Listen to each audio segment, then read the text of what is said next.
Good evening, happy Friday, and welcome to Last Call, where the whiskey flows and the fandom grows. And tonight, our guest is the Vagrant. We don't need to know his real name or see his real face, and they're not what we came here for. We are here for the stories he has to share. And who am I kidding? We're also here to see how much alcohol I can get away with before Netter cuts me off. But I digress.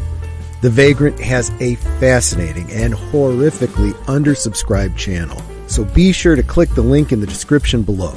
Subscribe and hit the notification bell for his spooky tales all year long. And tonight, we'll see what wisdom he may impart on us. So top off your glasses, dim the lights, and get comfortable. Here we go.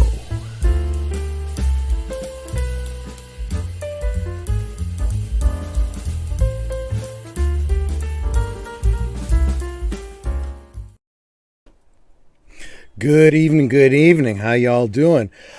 So I know who you're really here to see. You're really here to see Age Boomer, because you're always asking about him and you're all concerned because of that whole yes. Storm thing and everything. So I want to get him in here as quickly as possible. Age Boomer, how are you doing? Let our listeners know you're safe. I'm safe right now. I've been doing a lot of insurance claims today, so that's what I was doing today. And where are you at on the contractor situation? We're getting there. We're getting there. Good. But I imagine, though, still not moved into the house. What? But still not moved into the house yet. No, we may be moving back in this week, though, so we'll see. Okay, well, cross fingers. And what you sipping on, my friend? I just got myself a water here because, like I said, I'm in the Airbnb tonight, so I don't want to be drinking sugary, sticky substances in someone else's bedroom. So. I get that. And, after you've been through a hurricane, clean water is probably still a luxury. So you'd be surprised. I think we're finally back to normal. You can't drink the water down here. I would imagine. After this thing, because there apparently are these parasites that will attack your brain. It's happened. Bare minimum is a boil order, right? Yes, bare minimum is a boil order, yes. There you go. And as I ask you every week, what did you learn? What did I learn?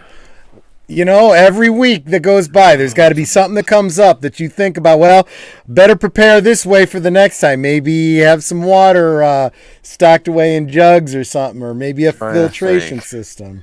What did I learn? I would say maybe not live in Florida, but Florida's still the place to be. Hurricanes aside, it's still where everyone wants to move to. Here's what I've learned since the beginning of the experience. Be extra defensive in your driving because nobody else is. I've seen many accidents. Very good. You know what? That's a good lesson for everyone in life. Take responsibility for the only person you can control, and that is yourself. I think we live in a generation where everyone wants to control everyone else, tell them what's right and wrong, what they should and shouldn't say, what they should and shouldn't think. Stop and just take control of yourself. That's my lesson for the evening. So let us now bring in our very special guest. I did say you don't need to know his real name. You don't need to see his real face. But we're going to show you his real face and tell you his real name exclusively here on Last Call, because I'm special. And that's why I drink. Oh, let's face it, he's here for me. Yeah, well, there's that too. You didn't ask me what I'm sipping on. What you sipping on? Oh, thank you for asking. I'm so glad you did. Quality is our legacy. Handcrafted, barrel aged. Go ahead, you deserve it. Glenn Gooley, for the best of times.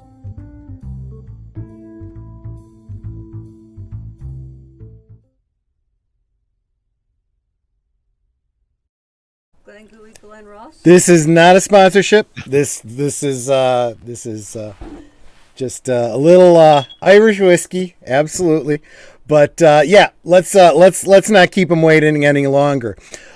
He is the host of the channel, the Vagrancy Horror. He is the voice behind the Vagrant, and his name is Kristoff. How are you doing tonight, Kristoff, and what you sipping on? I'm doing well. Unfortunately, I only have some water too because I completely flubbed this and I didn't go get any gin. Oh, good man, a gin drinker. That's okay. It's the thought that counts, and I appreciate that. That's good. What kind of gin do you drink? It's okay to say whatever's cheapest if that's how you feel. I don't know the brand. It has the big blue metal case that it comes in. Is that Bombay Sapphire? Yes. There you go. Bombay Sapphire's good. It really is. I just like, well, I always go shopping with my wife, and she likes certain bottles, and I kind of dig that. I kind of understand that, and she liked the Bombay Sapphire. She was a little disappointed that the gin itself wasn't blue, and I'm like, well, that would be weird. But then again, I could just do a little bit of mixer in there, a little bit of, I don't know, a couple drops of blue curacao or something, and that could be an interesting flavor. Well, see, me personally, I've just never been a fan of like drinking something straight. I prefer cocktails like Tom Collins. Oh, that's a good one. Which, by the way, piece of trivia, that's my father's name. Seriously, my dad's name was Tom Collins. A lot of people didn't believe that, even when he said it, because he was known to be a big joker. And it's like, no, his name really is Tom Collins. He was also a big drinker, and, well, he's not with us anymore, so we can talk about him all we want. Cheers. So anyway, real quick, let me say hi to the chat, because the chat we need to focus on a little bit tonight, a little more than usual. So real quick, first person I saw here was David Pensek, whom I always appreciate. He is so encouraging in his comments. He really is. Cue the band, crush the ice, pop those corks. It's time for Friday night last call. Thanks so much, David. Good to see you. And of course, PJ of Orville Nation, who very much inspired a running theme in last call with his catchphrase, "We grow together." This whole idea of having guests on every week to try and promote them and their channel because I happen to like what they do, that was partly inspired by PJ. And then, of course, saying hi to everybody is the lovely Netter of Netters Network, whom I'm sure everyone here is already subscribed to. But if you're not, of course, her link is in the comments below, or I am sure that our favorite Blue Wrench deleted scenes is probably, yes, as I suspected, is already dropping the links for everyone, including Aged Boomer and David Pensek and our guest bartender tonight, the Vagrancy Horror. Thank you so much. And, of course, Big Al of I guess I should really start with the first comment he made. Big Al Presents. Hope you have a great stream. Thank you so much, Big Al. When you're here, it's always a great stream. And we will have a great stream on your channel tomorrow as we do a rewatch of... Anyone remember? I know I've got the Willow. movie. What is it? Willow. Right.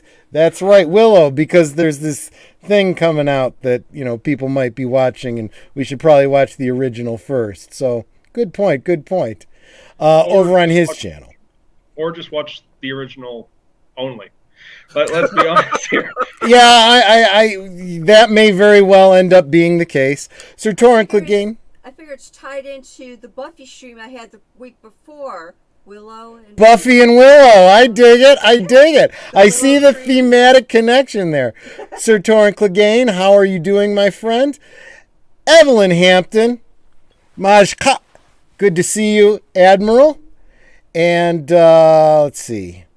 Have I missed anyone? I don't believe. Oh, yeah. And I'm getting ripped on Willow. It's Willow. Okay. I'm sorry. I'm halfway through a Glengoolie here, so give me a break. So, anyway, we are coming out of the the October Halloween season, but we are going into the darkest months of the year. I will have a video coming up in the next month or two talking about the, I feel, kind of lost tradition of scary ghost stories at Christmas time. And I'll be talking more about why I think that we do that from an anthropological and historic point of view. I think it'll be a lot of fun, but that's kind of my way of saying we're not really out of the scary, ghosty, eerie time. Halloween is a lifestyle. It is not a single day. I will have that put on my tombstone. That's fair. That's absolutely fair.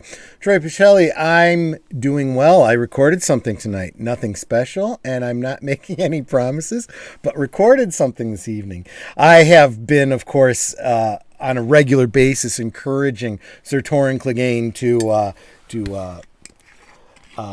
I want to say start his channel. His channel exists, and Deleted Scenes has been dropping the link, but to start doing some content, to maybe start building a following, because he absolutely could. So I am looking forward to seeing anything you might have to share with us, Sir Torrin Clegane.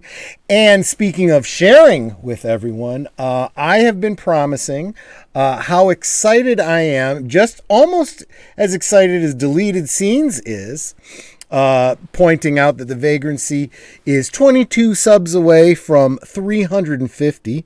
Let's get him there tonight. Well, it's very optimistic for you to think that I would even have 22 viewers tonight, but maybe in the coming week, as other people that can't be here tonight stop in, perhaps. Madanui, Halloween is redundant since horror doesn't stick to 1 month. I like how you think, Madanui. I really do. I want to remind you, as I do every week, how much I appreciate having you in the chat. I think sometimes feels like you kind of have a little bit of a persecution complex that might have to do with another channel that you used to hang around, but I am far more accepting of people here on my channel, or at least I like to think I am. I certainly try to be. Anyway, so I want to remind everyone, or if you hadn't heard previously, inform you for the first time, that I am very excited because I have recently passed 500 subscribers. Actually, 539 as of right now. And those extra almost 40, probably more than 40, because I probably lost some too. But in the past week, about 40 subscriptions, specifically because of Michael French last week. He brought in a lot of traffic, and I've gotten a lot of views on my toy videos. So I'm really, really excited about that. Looks like I'm seeing a couple new names in the chat, as I was just saying, because I've gotten a lot of new subscribers recently. Is that Donzen or Donzen? Here because of the Vagrant tonight. One of your fans, I'm assuming. And, of course, Red Room Diecast, whom please follow that channel, because he's got some great content. He's a toy lover like myself. Really enjoy what he's been putting out. Orville Nation says we need to get you monetized, Troy. You know what? Maybe in 2023, I have some very, very positive vibes about the coming year, to be honest with you. But I've come to the conclusion, as so many of my favorite YouTubers have advised me, I'm not going to get hung up on this whole idea of monetization, so I can get nickels and dimes for the ad revenue and whatnot. I am so enjoying hanging out with all of you guys every Friday. And you guys encourage me so much on the videos that I put out in between. It's just that much fun. So by spring, I'm hoping by next Christmas, PJ. I mean, let's not, I understand, shoot for the moon. Maybe you make it into orbit. I'll just be happy to make it into orbit. So I'm so excited that I finally got to 500 subscribers because that was my goal, because I so desperately wanted a community tab. And then once I got it, everybody's getting a community tab, regardless of how many subscriptions they have. So I guess, the number's meaningless now. But Netter's got one. Deleted Scenes has got one. They're not at 500, but whatever. I still made it to 500 subscribers. I'm still proud of it. And I said, as soon as I got that community tab, I was going to put up, and I did a couple teases about what I was going to be doing as a giveaway. And let me share with you, in case you didn't, if you're not paying attention to that community tab, got 3 giveaways. One of them, the big one, is going to be the twofer, because I feel like Chucky and Bride of Chucky kind of go together. 3 Mego action figures, and all I need, well, first I had asked for people to comment on the community tab. So I've got those names already set in. I need to know from all of you that are in the chat who's interested in one of these. I'll put your name in the drawing. Of course, if you win, I'll need you to, instant message me or direct message me or email me or whatever, some way I can get it to you. But I'll do a drawing tonight while we're on. Let's see. Is there a creature from the Blue Lagoon? Yeah, she's a pretty baby too. Kristoff, Big L's intrigued by your guy. Oh, you know what? Let's take this out. Let's make you all biggified. How do I do that? There we go. Oh, it's a Cthulhu. It is. Yeah, this is I want to say this was a birthday present for my mother, of all things, actually.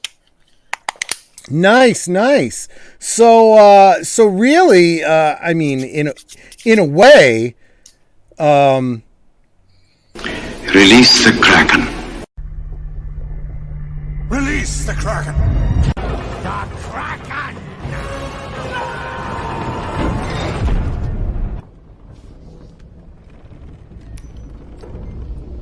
Why is the rum always gone?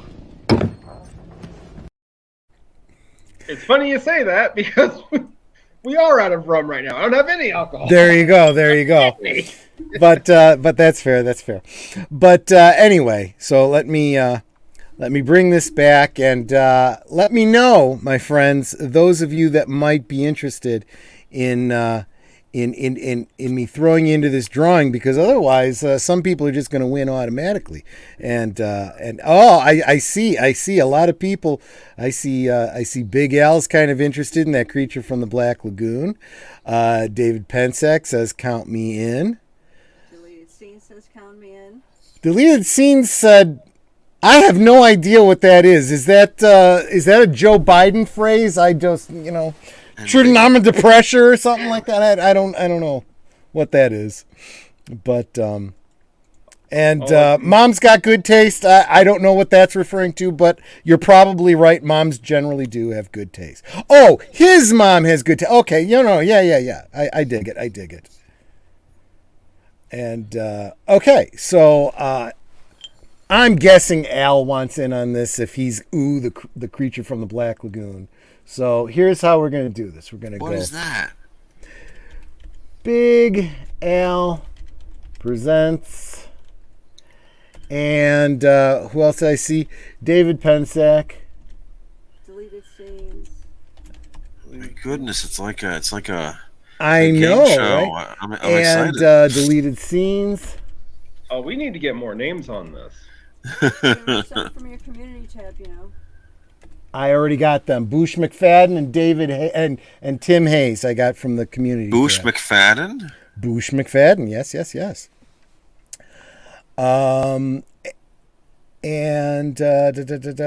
How about you, Red Room Diecast? Are you interested in being put in a drawing for the Mego figures? I'd be happy to add your name.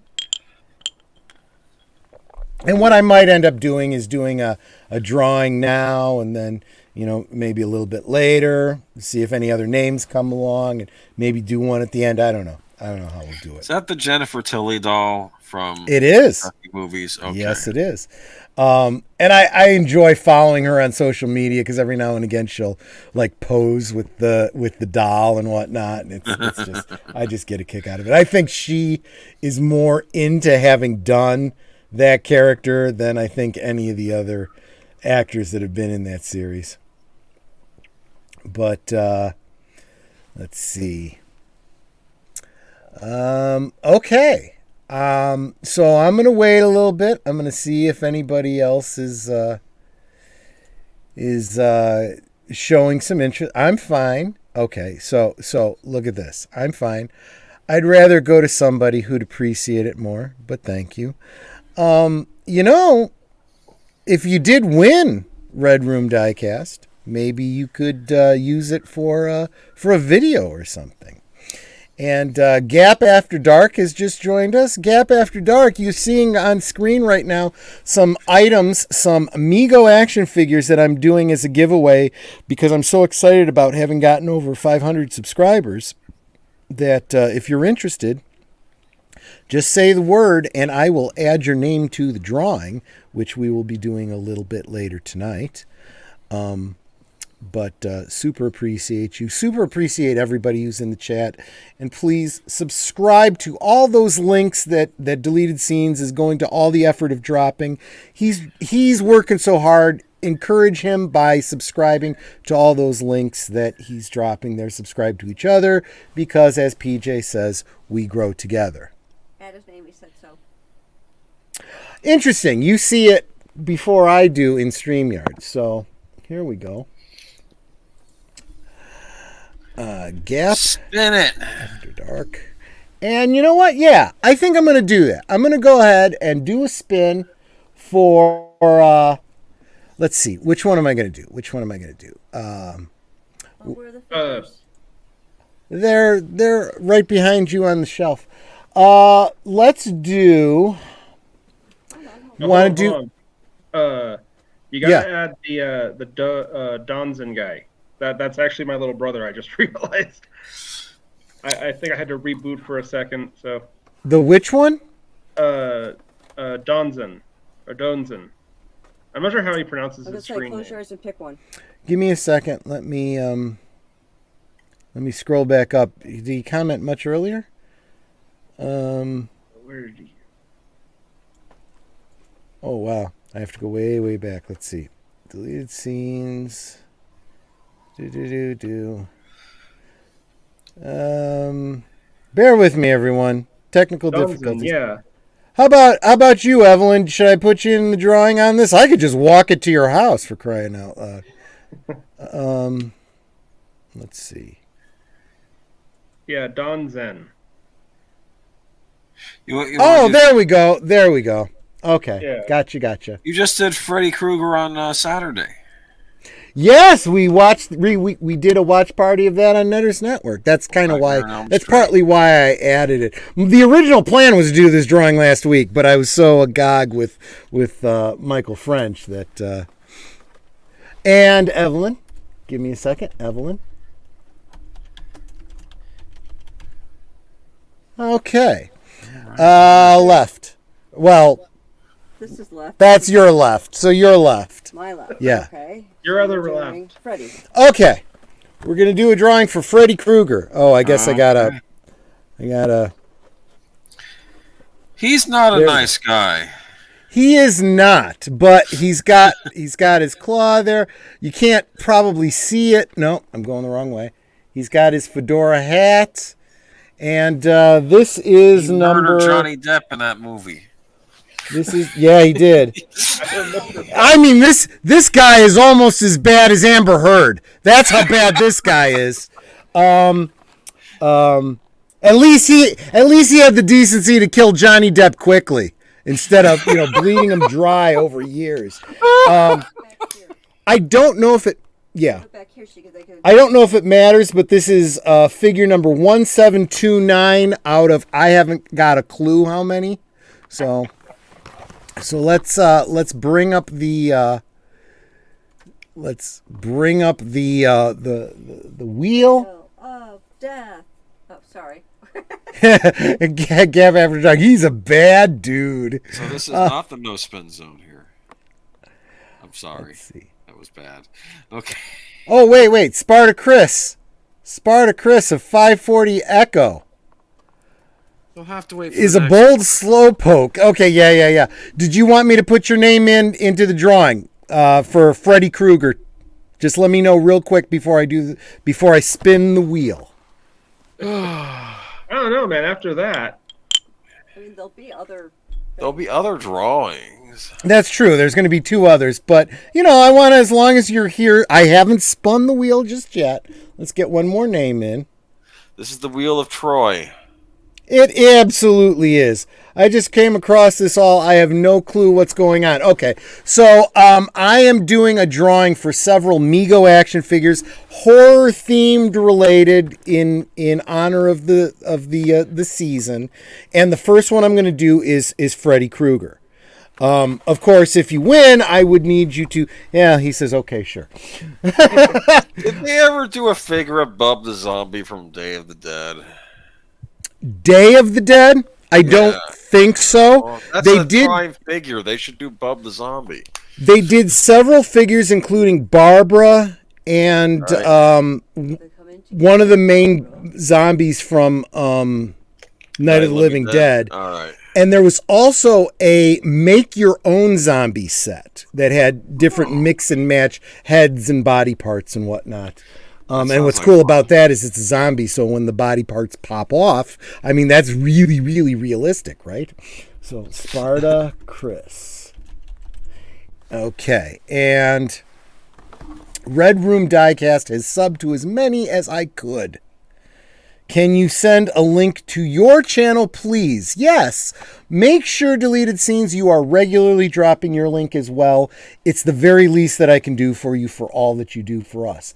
And that's it. I'm cutting it off. I'm going to read through the names.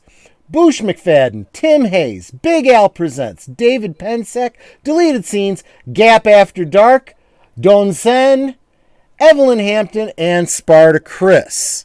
Okay, and here, how do I spin? Click to spin. press. Oh, click to spin. Whoa! Okay. There we go.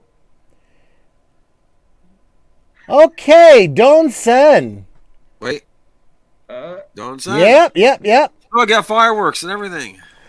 Don Sen, you will be receiving and luckily this is being recorded, so I'll be able to remember this later. Oh, Netta's writing it down because she's awesome that way. Don Sen will be receiving the Freddy Krueger Nightmare on Elm Street figure, and Kristoff, I guess, can I get an address afterwards from you that I can send that to? Yeah, I can get you his address. Wow, that's gonna trigger off conspiracy theories right there. Oh, sure, the guest's little brother you saw the spin. It's just how it goes, and there are, of course, two more coming up. So you have to keep the Chuckies together. Come on. I am. Yes. That's going to be the last one. Don't separate. So obviously the next one by default is going to be the Creature from the Black Lagoon. That's a cool looking figure. Mm-hmm. I used to have a little one when I was a kid, the one that glowed in the dark. I remember that.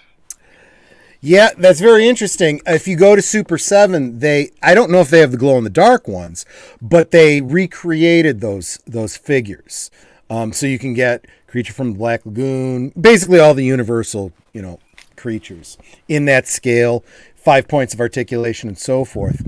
But as I was saying, and now I don't remember if I said it in the stream or if I said it to you guys back in the green room, that Creature from the Black Lagoon was put out by, I don't think it was Figures Toy Company, but it was whatever company took over the molds for Mego after they went out of business in the 80s. And they put out all of the Universal monsters, including the Creature from the Black Lagoon. And for the longest time, the Creature from the Black Lagoon was well over $100 on the secondary market. And just to complete my Universal Monsters collection, Netter got it for me, but she wouldn't let me open it because it's like you spent over $100 for it. And then I saw that Mego got the license, and they basically re-released the exact same figure. That's exactly what that is. And I was like, okay, I'm going to get one so I can open it. But I got a couple of them, so definitely one that I can give away. What you looking for? I was going to say, don't you have one that's open out of package? I don't have one out of package right now, no. Okay. I was going to say, because then I've only got so much room to display. Although, there's the Freddy. there is the Freddy. I can show you the Freddy that will be. Well, yours won't be dusty. Yeah, yours won't be dusty when you get it, don't send. But I guess I should probably zoom in. Do you have a on myself. leather face? I do have a leather face. I do have a leather face. He's got to use more moisturizer. I used to have the Todd McFarlane Leatherface figure back in the day. I like it. Yeah. That's a pretty good figure, actually. It's a really good. The hat kind of comes off very easily. What I might do is put a line of super glue in there, put it on, let it harden, and then pop it off. It'll go on and off a lot easier if I do that way. But anyway, so yeah, let's get back to the general. I guess. How do I want this? And yeah, let me bring him up here. There we go. Okay, so, and we'll have another drawing in a little bit. I'll keep an eye, see if anyone else joins us. But and if you guys can't stick around, you don't have to be here for the drawing. I've got your name on the wheel. So if you guys got to drop out, I'll just send you a DM and let you know. Send me an email or a mailing address. So, Kristoff, you are the voice behind. You are the voice and the body behind the Vagrant. Let's do it this way. 1,000-foot overview, elevator pitch. Tell us about your channel. So the Vagrancy Horror is. I'm gonna be honest with you. I've always loved telling stories. I've always enjoyed making things.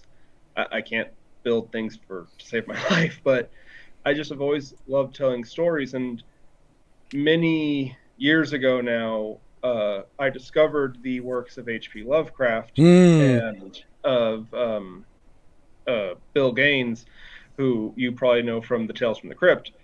Yep. And, I was a punk kid just out of high school that moved off to the backwoods of Louisiana. I literally said, well, why can't I do that? And I started writing these stories, and it went absolutely terrible because I went through some direct print to release publishing companies. Sure. And rather than getting my works edited and prepared, they basically printed the unchecked manuscripts. Yep. And it went as badly as you think. Yeah. And I haven't had some personal experience with that, but I've had friends that publish that way. It's they now refer to that as vanity publication. It's a print-on-demand service, and they don't provide editing. So what you really have to do is you really have to have your own editor and send them a polished, finished product. Yeah. And then you have to do all the marketing yourself, which back in the day was ridiculously impossible. But nowadays with YouTube, actually possibly a viable market. Well, and that's kind of the thing is, for a long time I thought that I had taken my best shot and I failed. And it took everybody I know, and even some people I don't know personally, specifically Joe Bob Briggs, basically yelling at me to get off my ass and stop acting like I was a failure when, no, I just needed to learn more. And we had this idea to just tell the stories over a channel. I mean, you don't need to edit your stories when you're reading them into a microphone or a video. True. But to the point, the Vagrancy Horror is the home of my mythos, my world, these creatures, monsters, characters, gods. If I had to sum them up, it's Lovecraft, but not Lovecraft specifically. It's that attitude, cosmic horror, very much fringing on insanity, that kind of topic. We describe ourselves as mysticism, murder, and madness, which is funny because everyone complains nobody ever dies in your show, and it's like, did you see Wild Water? I killed literally everyone but the freaking main character. Everybody died in that one. Pretty much, yeah. And then with the Devil of Mayville Ranch, everyone's like, why didn't that one character die? Oh. Yeah. Unfortunately, that's the kind of thing that I think every author has to deal with. Yeah, but to be fair, if people want Lawrence to die, I think then that means he's done his job as the villain. So, by the way, if you want any of this to make sense, go watch the channel. Absolutely. There's some interesting art on your videos I was seeing. Oh, we have several artists. The last one, The Devil of Mayville Ranch, we brought in a guest artist, Jeff Usher. So this image is actually something that one of our regular artists threw together to be kind of our banner. Mm-hmm. And I feel horrible because I've known this wonderful man for like close to 2 decades, but I only know him online, and I'm not sure how he pronounces his name. You've only ever seen it in print. That's funny, yeah. Yeah, XIV. He's done probably 90% of the work. If I had a guess, I'd say Ziv, but who knows? Yeah. Him and actually our video editor, Joseph Bishop, has done a lot of artwork as well. He's also our animator. But yeah, the artwork is fantastic. And it's funny because when I went into this, I thought, okay, we'll just have a couple pictures and, and I'll tell a story with a odd accent. And it's funny because I was wrong. I was so wrong, because I'll go to Kobold's Corner, who does all our music, and I'll tell him, okay, we need just a simple guitar riff in this one part. And he'll look at me and go, no, you don't know what you want. You don't need just a guitar riff. That will sound bad. And then 10 minutes later, he has like this entire musical score. And it's like, the music on there is really, really kind of cool. Yeah. Oh, it's phenomenal. Very haunting. Red Room Diecast is asking, how long are your videos? I would say on average. On average, they're a little over 10 minutes each. We do have 2 episodes that are about 20, but generally they're about 10 minutes long. Yep. Tara Winchester, want to thank you for stopping by. I'll tell you something. I hear the name Winchester, and I kind of get goosebumps. I think of the Winchester Mansion in California. Don't know if there's any relationship there, but I know that Tara Winchester, and there's no relation that I know of to the Winchester Mansion. But 1, that is my sister, and 2, that is the voice of the monster Paige from the Monster of Crown Lake. Neat.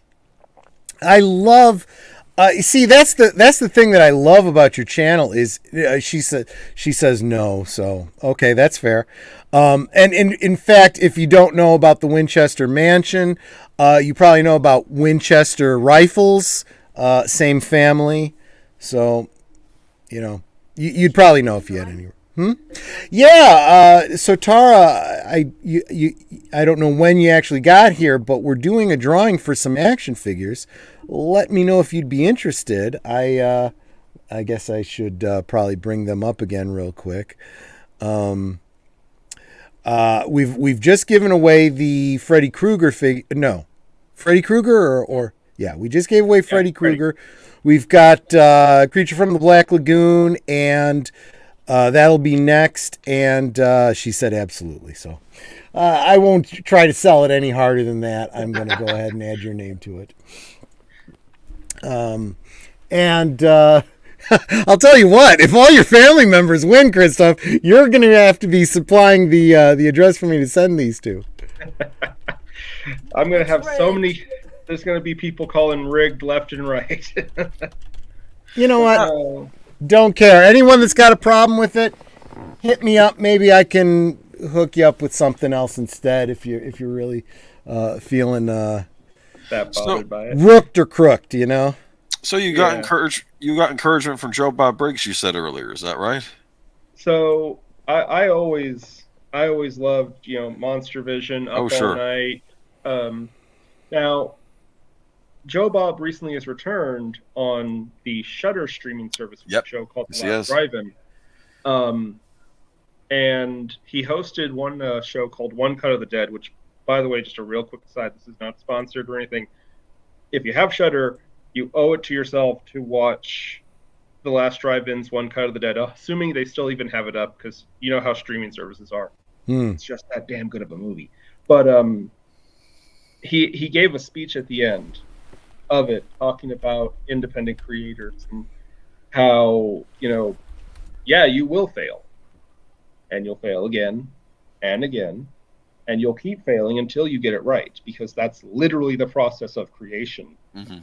And it's funny because I was sitting on the couch watching that with Joseph, who became my editor, and he literally just looked at me with the most malevolent stare of like, he's talking to you. You realize that, exactly. Right? Oh god, it's hilarious. It was funny, and it was really like a punch in the stomach because, I thought that you took a shot and you either succeed or you fail. So I've heard, and if you know, let me know or correct me if I'm wrong, but Shudder as a streaming service, my understanding is that their original films, after they've streamed, they release them on DVD. Is that correct? I don't know how Shudder operates. I know that they do have a lot of really great shows. They've become the home for the VHS franchise, which is a series that I absolutely love, Hail Ratma. I'm assuming you've seen Siren then. I have not actually sat down and watched Siren yet, but I keep telling myself I'm going to. Yeah.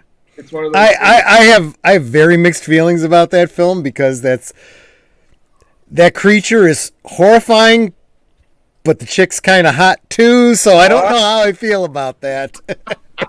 It's weird. Really, really weird. I do know that Siren premiered a movie called Watcher on their channel, and it did come out on video like a few weeks later. So I don't know if it's everything they have on there, but a lot of stuff. I know the Creepshow the series has gotten DVD releases. So yeah. Yep. Or just subscribe. I usually completely encourage getting physical media, but Shudder is one of the few streaming services that I say is totally worth it. Oh yeah, agreed. I love the ghoul logs. I love the ghoul logs. I'll put those just on when like I'm reading or something. So the reason I brought up this picture of the Vagrancy, well, really, because it was the only one that I could find quickly, but it gives the idea for those that haven't actually seen the channel what the Vagrant looks like. It's this dark robed figure that evokes my impression, the modern day concept of a Wendigo. Now, what the concept of the mythology behind the Wendigo, I say this specifically, the modern idea, because this idea of the deer skull with the antlers, creature walking, on two legs and whatnot, is a modern concept for the Wendigo. In Native American mythology, the Wendigo was literally just like not a zombie, but like a ghoul. A humanoid creature. So I want to make it very clear that I know the distinction, but I'm still drawing the analogy. But so I mean, and again, when I ask questions, if it's something that you want to keep a mystery, you don't have to answer. Just let me know that. But the question I would want to ask is, where did the idea of the look of the Vagrant come from? Practicality. So that's fair. The Vagrant, I didn't want to just be the host myself, just because I don't think I'm all that menacing or intimidating. And also, I had that skull, and actually I have it right over here next to me. I don't know if I can move it without knocking shit over, so I'm not going to touch it right now. Fair enough. But, but no, I found that skull in a trash can at a Walmart parking lot. Wow. I am not lying. I have. That's what Tara was referring to when she said it. I was like, what is she talking about? I don't get it. Yeah. And I took it home just because it was like, this is too cool to not have. And like, hell, I'm going to let it be in a freaking trash can. Gap, she's serious. It turns out that's the truth. He is correct. And for a long time, it kind of lived, quote unquote, out on the porch, or on the patio, excuse me, whatever you want to call it. And I was just like, well, what if we incorporate this into it somehow? And from there, we just tried to find ways to cover up the person underneath it. The original design, actually, we used a pair of black bed sheets. I'm not even joking. It was just me. Why not? Holding the skull on a plaque in front of my face with bed sheets draped over me, and piece by piece, me, Kobold's Corner, and Joseph have all just been like accumulating things to go on it. We got a robe. We found this old trench coat in a closet. Now, some of you may have noticed that the Vagrant has a chain. Actually, in some of the more recent episodes, I think he has it in all but the first episode, if I'm not mistaken, off the top of my head. That is actually a dog collar that belonged to my dog from childhood, Star. She was always my protector, and I just have always kept that chain with me.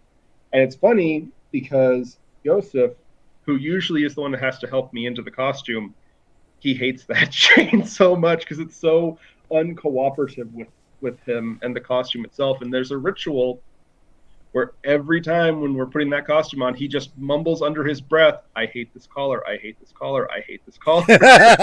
Like, suck it up, dude, I'm not getting rid of Star's chain, period. That's a part of the costume. And in more recent ones, we actually found my grandfather's old Marine Corps ring, which the Vagrant now wears too. Nice. Wow, I don't remember, and maybe it's just a detail I overlooked. I don't remember seeing the Vagrant's hands in any of the videos. So at first he didn't, because again I had to hold that skull up. But I think from, if I'm not mistaken, episode 4, The Legacy. That was when we had the robe and everything, and we actually could move my hands, and I kept them tucked under the sleeves so you couldn't see anything of the Vagrant. And eventually we actually got falconer's gloves for him to wear now, so he can actually use his hands. Nice. That's pretty cool. Real quick, Red Room Diecast is asking, hey Netter, are the movies on your channel full videos with commentary? So here's the thing about both Netter's Network and Big Al Presents. We can't show the films on YouTube. So what we have started doing, or what I have started doing for Big Al and Netter, is when they want to do a watch party, they trade off weeks on Saturdays. I have a Cosme link where I will play the movie, and we pin that to the top of the comment section. So you basically kind of have to watch with us live on Saturday on Netter's Network or on Big Al's, or you need to have your own physical media. And I always encourage everyone, own physical media. When you own physical media, they can never take it away from you. They can't edit it on you, or whatever the case is. And Chester Roach, got your name. I got you in for the next drawing. Thinking maybe do it maybe in about 10 minutes or so. We'll do the next one. That's what I'm thinking. Yeah, because actually, if you want to do, when you do the drawing, I can actually go grab something to show the streaming and the chat. Sure. Because the Vagrant itself has really evolved, just in his appearance and even the voice I do for him. It's kind of funny. I was watching the older episodes, and it was kind of jarring. It's like, wow, did I really sound like that in the first video? Did I sound like that in the second one? And yeah, but Chester Roach, yep, that's my stepfather.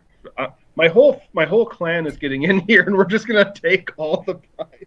I don't care. If anyone has a problem with the random drawing, this is the whole idea. If people didn't get their names in on the community tab, then tonight is the night.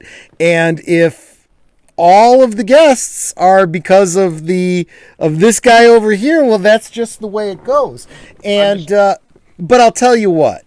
I mean, my regulars, if you're feeling rooked, if you're feeling grifted, hit me up. I've got other Migos that I could send you guys because I like y'all. And Netta wants to make room in the frickin' house, for crying out loud. I'm just waiting for my mom to show up. Oh no, that'd be cool too. Let's see. My mother is my biggest fan, and that means the world to me, honestly. Yeah, exactly. No, absolutely right. So, what was I going to say about it? So, I saw that a recent video you just had up. You went to a convention in costume. The Oddities and Curiosities Expo, and that actually has to do with what I was going to bring up and show you. Is that local to where you're at? That, as far as I know, is actually a national thing that does tour around. I believe they just did the convention in Portland, Oregon, actually. Gotcha. But I think it's all over the place, and again, not sponsored, not a thing. If you are part of that darker side of the world, if you are from my world, you owe it to yourself to check out the Oddities and Curiosities Expo.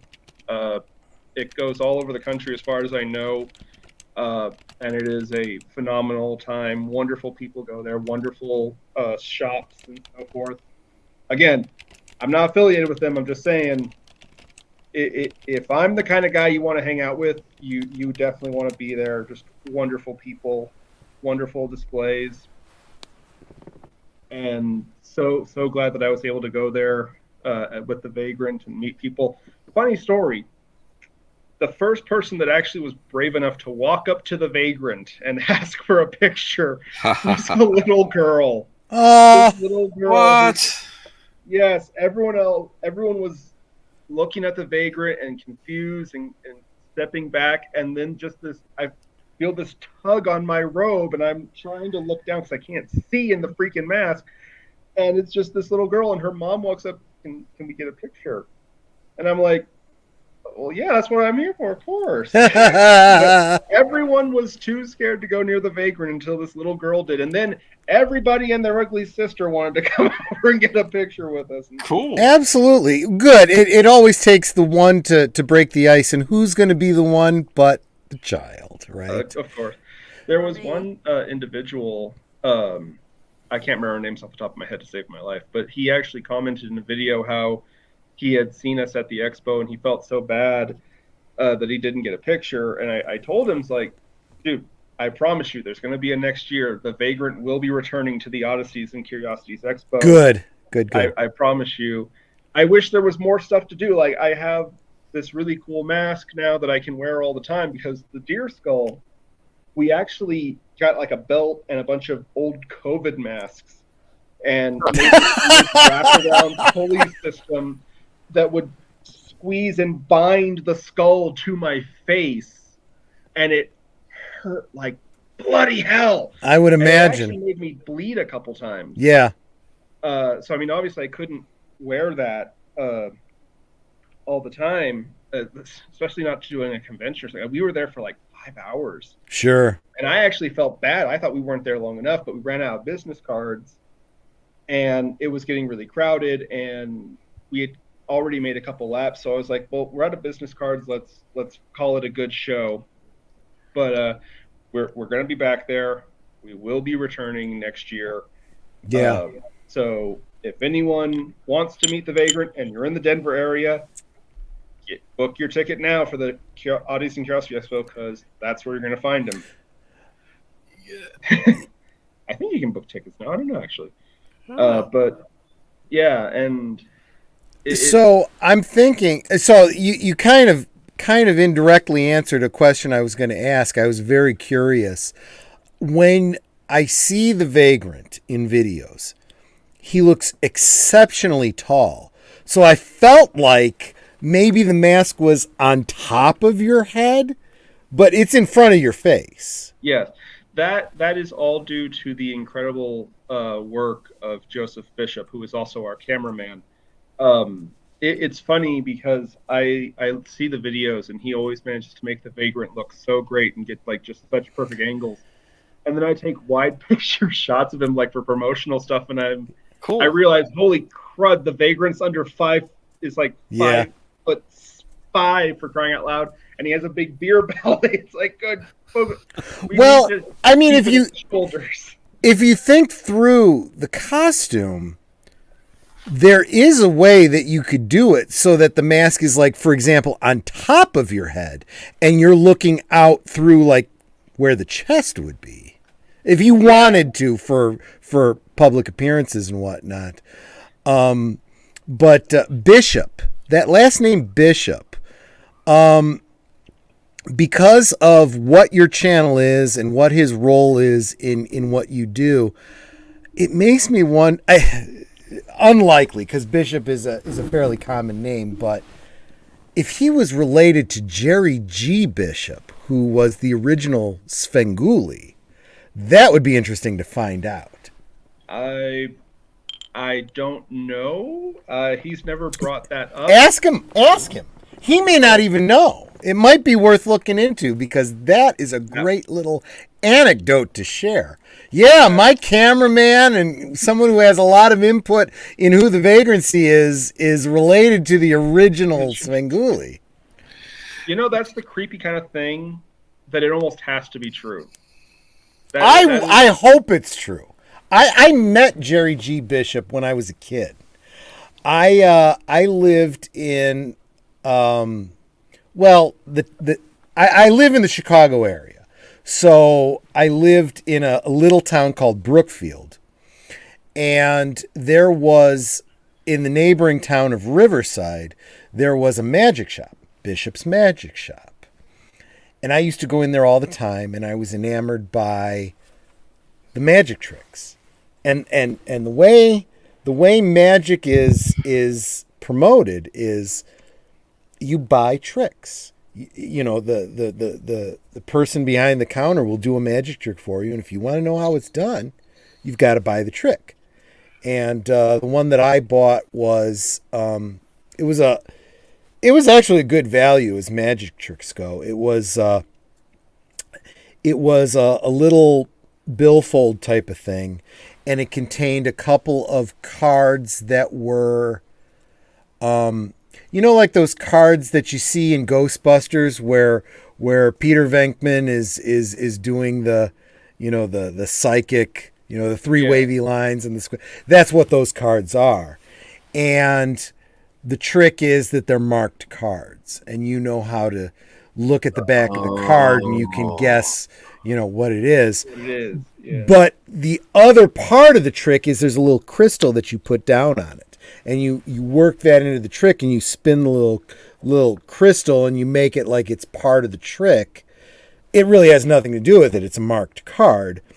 But the other cool thing is that you could pick it up, and you can rub the crystal between your fingers, and it makes smoke.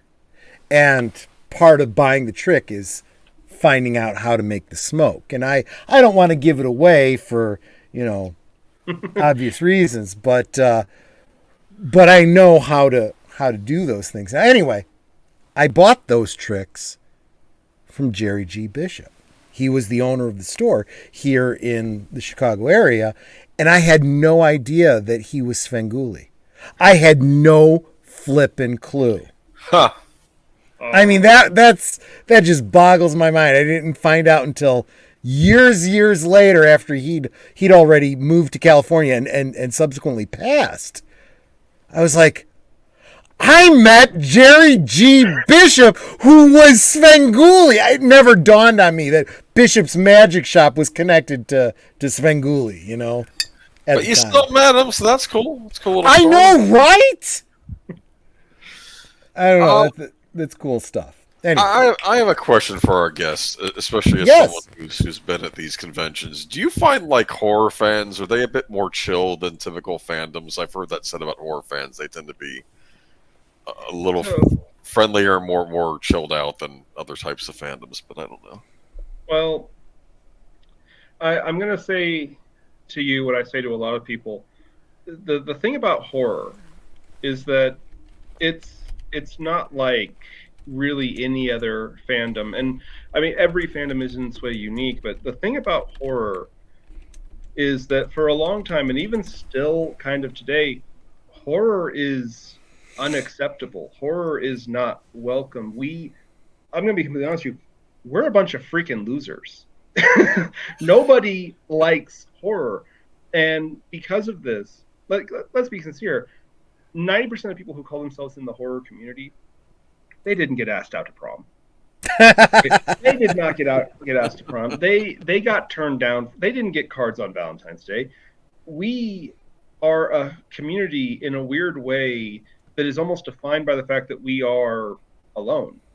We are very isolated people, generally speaking, and because of that, we value the camaraderie between other horror fans. We value being together because we know what it means to truly be alone as well. And because of that, it's very different than a lot of other communities and fandoms where you get, let's just be honest here, you get tourists. They see Star Wars on TV and they think it's a big, cool thing, and suddenly they decide that they like Star Wars when they couldn't even tell you what the EU is. Right. And it's not to say that you can't like Star Wars if you don't know about the EU.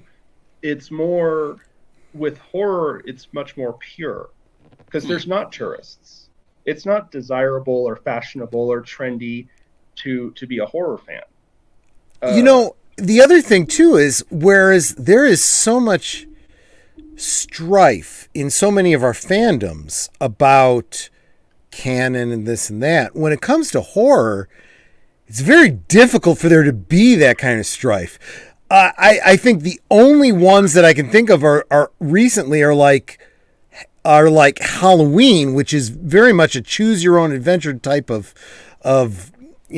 franchise, and it's really hard for anyone to say, no, you're wrong. The canon of Halloween is this, because everybody knows, yeah, no, that's totally valid. I in my head canon goes this way, but I totally see where you're coming from on yours, and in fact, that's, exactly speaking to what David Pensack was saying here, I'd say horror fans aren't wrapped as tight as other fans. Yeah, you can't be, because there isn't that kind of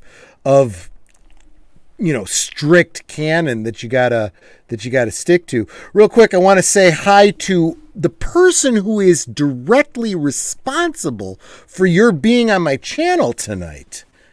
And that's Maria of Tea and Telly. I saw you on her channel, started following you, watched every one of your channels and liked every single one of them, and said, I got to get this guy on my channel. So, Maria, thank you for making tonight possible. That's why I super appreciate you being here. And Maria gives me the perfect opportunity to segue It is now 10:04, so I am going to So you want to be in the drawing. That's what I was getting to. So I'm doing a drawing, Maria, for... so we've already given away the Freddy Krueger figure. We're getting ready to do a drawing for the creature from the Black Lagoon. These are 9-inch Mego action figures. If you win, of course, I would need... Well, no, I've already got your mailing address, Maria, so never mind. Oh, yeah. So that you can see... Oh, I guess I got to put myself on Bigify for you to see this. So, the creature from the Black Lagoon, see it in some detail. It's actually a really good figure. And what's great about Mego is they're very, very affordable. Oh, Netter's saying pull it back, but I want you to be able to... I want you to be able to... I'll tilt it so you can see the detail. Big legs, big hands. The original figure... This is very interesting. So Mego had this thing where they would have generic bodies. And if they had like a werewolf or whatever, I don't know, the aliens in Star Trek, they would have boots and gloves that would cover the hands to make, that oddity. These are molded plastic to the figure. So anyway, I'm getting ready to do a drawing for the creature from the Black Lagoon. I like the Pensix comment. Gotta get a gill man. Gotta get a gill man. I get that. So Maria, okay, so yeah, Maria said she'd love that, so she wants in on the so there should have been a Hammer Gillman movie. That's where they messed up. They should have done like Wrath of the Gillman or something. I don't know. I'm actually calling you Maria Tiantelli just for the sake of the drawing. So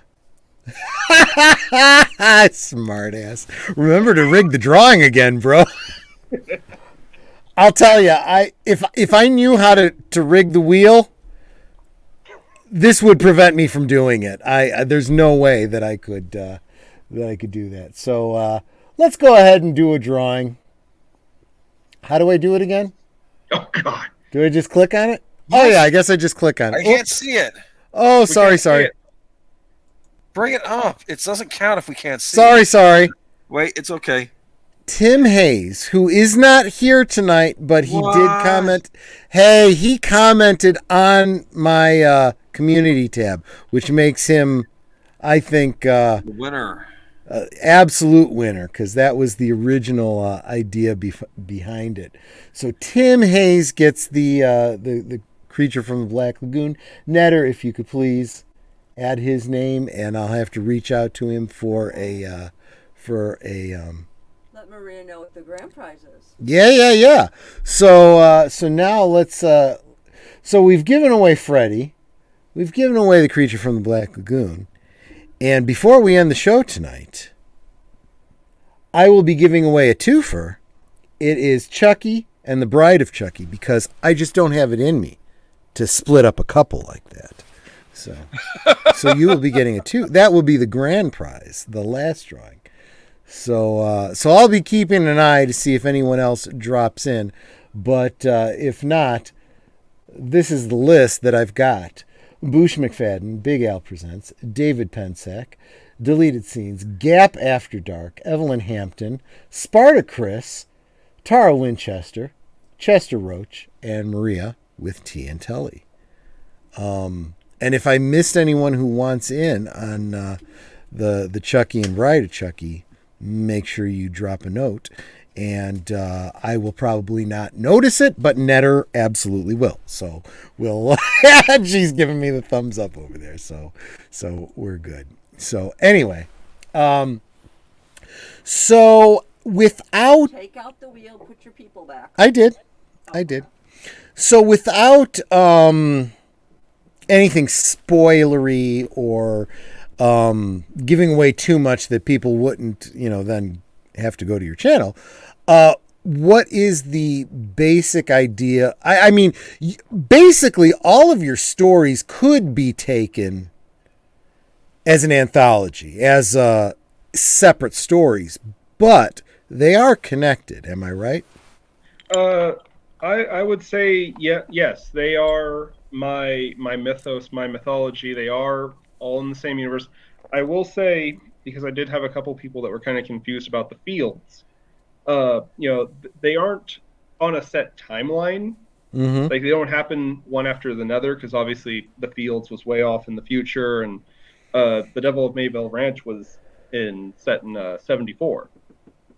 So while they don't happen chronologically, they are in the same mythology. Yep. So there's definitely, you got to think of all of these stories as taking place in the same world, kind of like a Lovecraft kind of thing.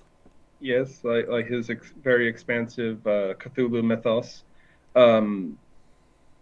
Currently, and this is kind of, I guess, an exclusive thing, because I haven't really talked about this on like social media or anything. We are going through a actual story arc, because it started back in the woods, and then it went into the monster of Crown Lake, and now we had the Devil of Mayville Ranch. But it is all telling one story that's just kind of going backwards in time, about Peaksport and the water treatment plant that was there. Oh, there's my mother. Yep. Tina. That's and my I mom. just added her to the There the we wheel. go. There we go. Just added her to the wheel. Look, guys. This is what it comes down to.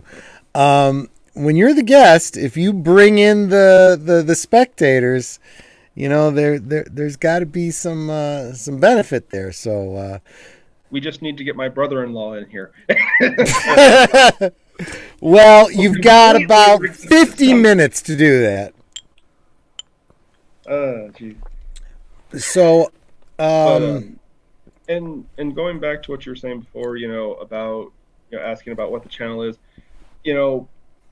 I just want to kind of go off on the side here. Mm-hmm. It kind of hit me like a ton of bricks the other day. We just had our 10th episode, our 10th full episode with the Devil of Mayville Ranch, and I honestly kind of sat there a couple of days ago, like, just looking at that number, like, right. Have I really pulled this off to the point that we have 10 episodes, and we're at over 300 subscribers. Cool. So this is what I love. This is why I do what I do. Okay, because my stream is getting all these great nuggets of lore that I would have otherwise missed. So I thank you for that, Don-san. Oh yeah, the Black Son of Razoth has been featured several times. A lot of people have asked me, like, well, what do you call success? What is your goal? Where are you going with this? That was actually something my sister brought up a lot. Like, are you sure you want to do this at all? Like, I mean, what are you going to actually do with this? Not that she didn't support me, but she had legit, the question. And it's funny because I still think about that. And, you were talking earlier about monetization.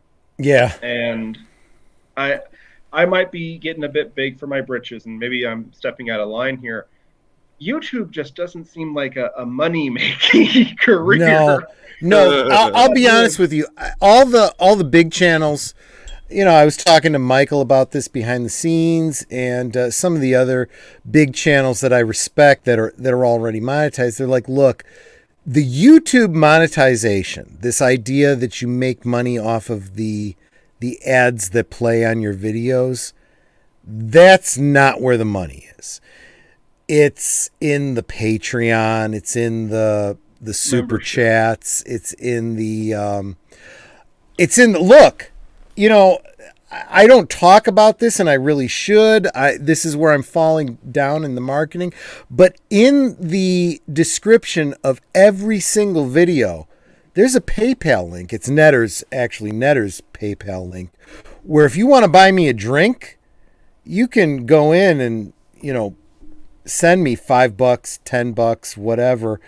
I actually had a listener, a viewer, or whatever you'd call, he completely bypassed that and brought to my house a bottle of Kraken. So, I mean, it happens. It happens, you know. So if you want to make sure, and I'm getting low on Jameson, I'm going to need to buy another bottle of Jameson. So if you want me to get liquored up for the next stream, you might want to hit that link down below and send me, you know, a couple bucks to buy another bottle. He only drinks on Fridays.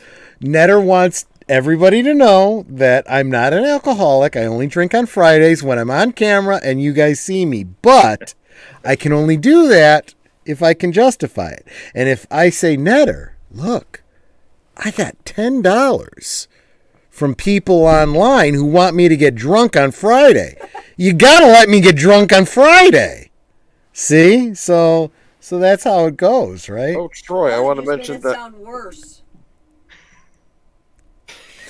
Okay, no, you're right. I did see. Thank you, Aged Boomer. So let me back up a little bit first. Yeah. Friend of the channel, Leia Plus Size, who I don't get to see very often, but I'm so glad when I do. Troy Pacelli, good evening. Troy and Aged. Sorry I am late, but wanted to say hi. Leia Plus Size, give me just a moment and I will share with you the drawing that I've got coming up in about 45 minutes that you might want to get in on. Just let me know. And also, have I said hi to Joseph Bishop? Is this another Joseph Bishop? If that is, I'm assuming that is. That's my Joseph. That's our editor. That's our photographer. Because he just sent me a message actually on the phone that he doesn't know that he's related to Jerry, but he doesn't know, so he could be. There's a possibility. Well, I hope that I've started something. Maybe you can look into your genealogy and see if you're related to a Jerry G. Bishop who lived in the Chicagoland area and then moved to California in his retirement years. He was the original Svengoolie. And look, even if you find out you're not related, tell people you were. It's great for marketing. Oh, reality is all in the presentation. Okay, so anything is true if you make people think it is. Look, if you tell a big enough lie and repeat it enough, people will believe it. Dude, that Joseph sounds like, Goebbels. That sounds like a start of a horror story about some guy claiming to be someone he's not, and then like the guy comes back from the dead. Well, interestingly, you say that the quote is attributed to Joseph Goebbels, so that kind of is a horror story. So for those of you that have just joined me, I am doing a drawing because I am so excited about having over 500 subscribers now, and I have a community tab. And in the community tab, throughout the week, maybe it was the past 2 weeks, I've been hyping that I wanted to do this giveaway. And I've already given away the Nightmare on Elm Street Freddy Krueger figure and the Creature from the Black Lagoon figure. The last one that I'm going to do is a twofer because I don't want to split up a couple. Chucky and Bride of Chucky, I will be doing just before the end of the stream. If you are interested, and you have joined me since I last talked about this, please let me know. I will put your name in the drawing. And it's now time for me to gush again because Michael French from, I'm assuming it's Michael and it's not Melinda, but Michael French shows up and says, I show up right as Troy is apparently begging for booze. Adjust fedora quizzically. No, I mean, I'm not monetized and okay, it's true. I was begging for money that I'm going to spend on booze. It's absolutely true. So that is actually what I'm doing. So Michael, I mean, if you're interested in the drawing and he says, hey, Netter, because he's awesome that way and he's saying hi to you. And I said hello back. Oh, okay. No, I for whatever reason, StreamYard's on a lag. You do that and it takes a while for it to show up. But Michael, I'm getting ready in about 45. about 40 minutes to do a drawing for a Chucky and Bride of Chucky figure. If you want in on that, I would be happy to add your name to the drawing. Please let me know, and I will do that. I want to make this as big a pool as possible. The more the merrier. I mean, the more that we can, have some deniability that I totally didn't rig that first. Yeah, like half. Let me switch over. So like half of these names are people that came over for Kristoff, and in fairness, Kristoff is the guest, and he brought in some viewers, and hopefully that translates to a couple more subscriptions for me. And I think it's absolutely fair that they be in this this little drawing. You know what? I'm gonna pull the guest bartender privilege here. Add in Tina Chester. Just add my mom in. What the hell? I did already. You know what? You did. I think I you did. She's the last name there. There she is. Okay. I'm half blind. Okay, good. Just want to make sure. But I don't think I've seen. Joseph Bishop or Michael French say it. Well, actually, I'm speaking too soon. If anything else comes into the house and takes up space, Melinda might lose all hope. We're beating back the encroaching material every day. I greatly appreciate the offer, but I must decline. Michael, I can totally relate to that. I said earlier in the stream that was part of why I was doing this giveaway, was out of deference to Netter. I had got very excited when Mego came back on the market, and I kind of overbought. I bought multiples of figures, and I kind of need to start getting rid of some in order to justify bringing in anything new into the house. So that's part of why this giveaway is happening. But you and me, Michael, we're kind of simpatico on that. And you know what, Maria, you are awesome. She said she subscribed to everyone here, I believe. That's the spirit I'm looking for, people. Make sure that you honor the effort the Deleted Scenes is putting in. He's dropping all the links. Make sure you subscribe to all the links, because as PJ always says, we grow together. I would be super encouraged, because you guys, I'm assuming, are all, if you're here, you're already subscribed to me. Make sure you subscribe to each other too, please. That would encourage me. But let's remove that, because I'm not ready to do the drawing just yet. And whoops, sorry, I don't know how I accidentally dropped you. My apologies. Yeah, I'm going to blame the Glenn Gooley here. So I'm okay. I've got no worries. Oh, I'm getting cut off, people. So be sure you hit that link below so I can buy another bottle, because Netter just took it away from me. Oh. And she's getting me a soda. I've got a soda here. Soda? Okay, thank you. Is it a squirt? Yes. Yeah, you see, you know what I drink. Right. You like a because at this time of night I want to decrease the caffeine. So squirt is a caffeine-free drink. Got an unwelcome chat thing. One of my blue wrenches. Yeah, Netter's got it. Thank you so much. Best adult dating site. It would be nice if I could get something that I could actually use. I don't need an adult dating site. I'm married. That's why you get married, so you don't need an adult dating site. For Jiminy Christmas. I know, right? So that we don't get too far off course. It's too late. I've just gone completely off the rails here.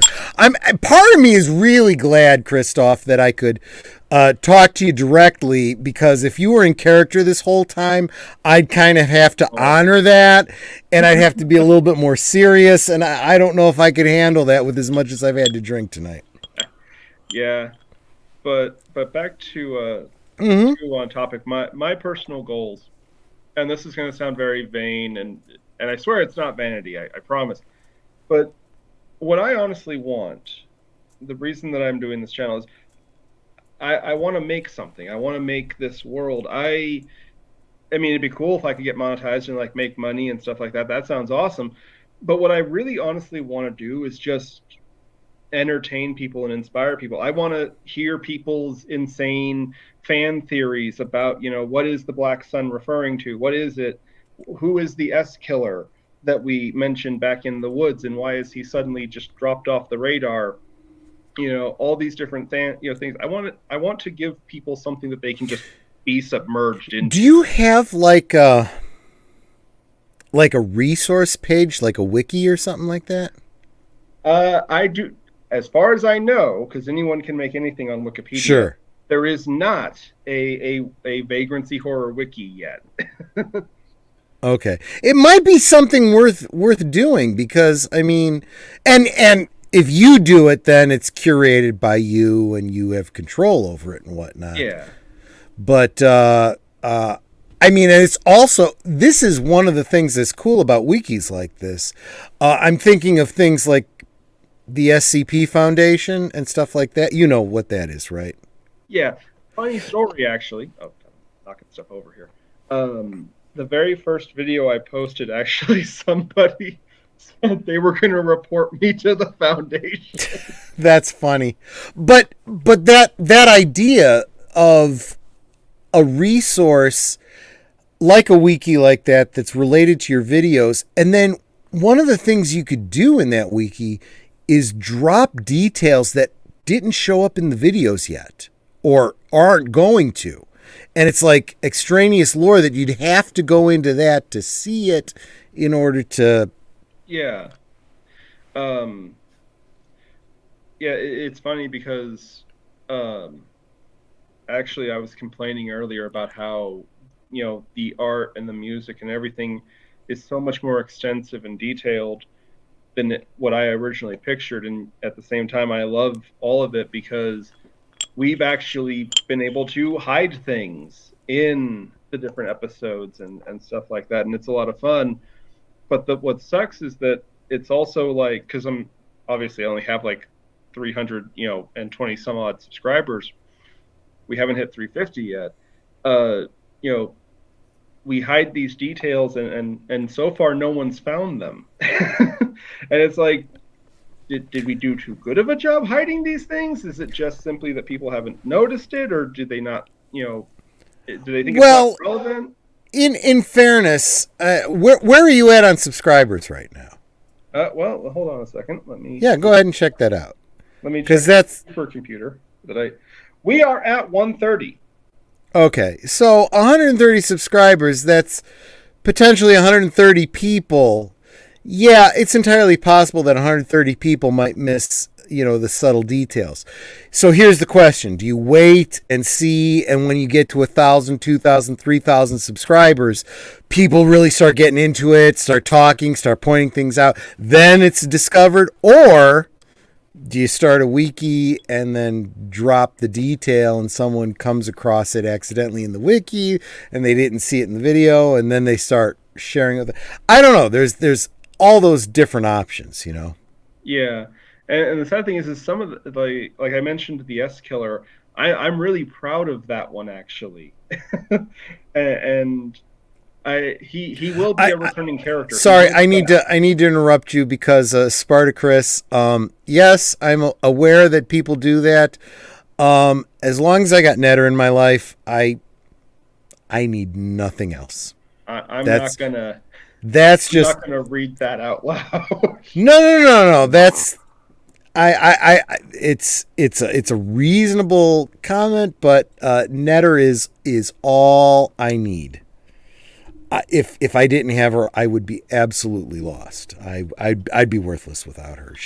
When people joke that she's my better half, it's really true. She really is. There's no doubt about it.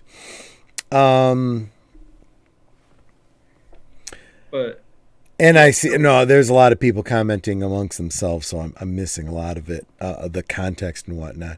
But yeah, so it is. I've tried explaining your channel to other people, and it's almost impossible. I just say, you know what? Screw it. Just go watch his videos and subscribe. It's a lot easier.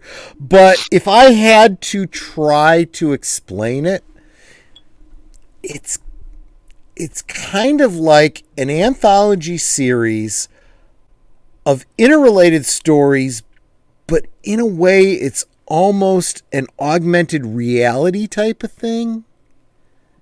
You know, I mean, it's the kind of thing that I think will benefit from more audience participation, you know, and that's another big reason why I wanted to get you on the channel. Maybe get you a few more subscribers, get those subscribers to help promote you, because yours is the kind of channel that, I mean, you know, I'll just keep doing what I'm doing, and whether people are watching or not doesn't matter. But your channel actually has value added with more viewers. And I'll keep doing it by myself, you know, by myself too, of course, obviously. Because like I said, it's not about money. It's not about people recognizing me. Although I did get recognized. Somebody recognized the Vagrant at the Oddities and Curiosities Expo, and that was awesome. Good. But like I said, this is something that I love this. I love this world. I love these monsters and these creatures. You know, and that's why there's this impish fun in, you know, these things that we hide and these details. And I'm just waiting for somebody to put two and two together. Michael has a suggestion for you. Oh, and no. maybe I find it incredibly funny because I'm well into my Glenn Gooley here, but just a suggestion. If he focused his stories around explicit open relationships using his world as a backdrop, 300K subs in 4 months. What?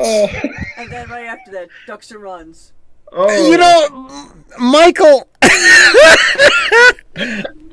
you shocked me, man. I would not have expected this of you, but it's not a bad marketing ploy.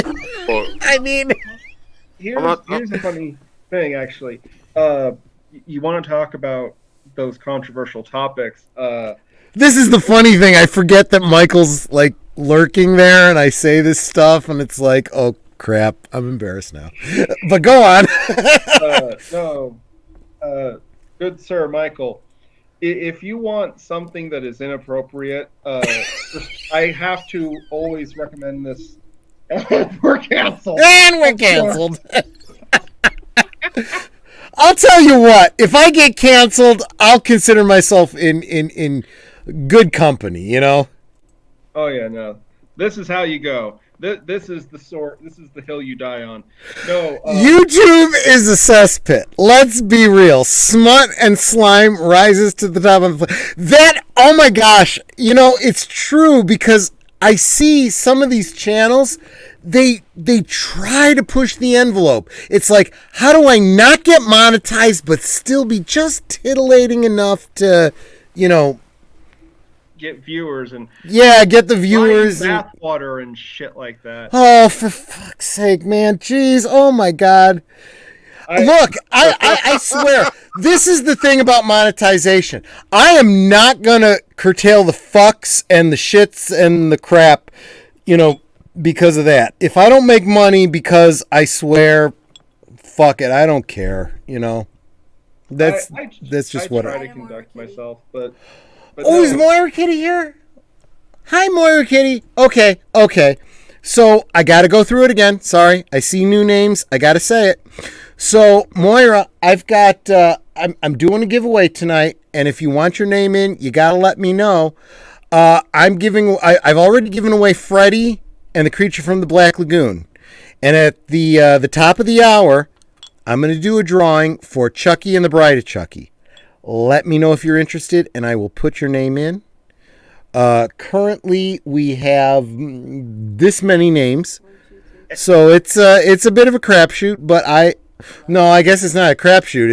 It's a roulette wheel. So if you want me to add your name, I would be happy to do that. Maybe you should get down to the sodas.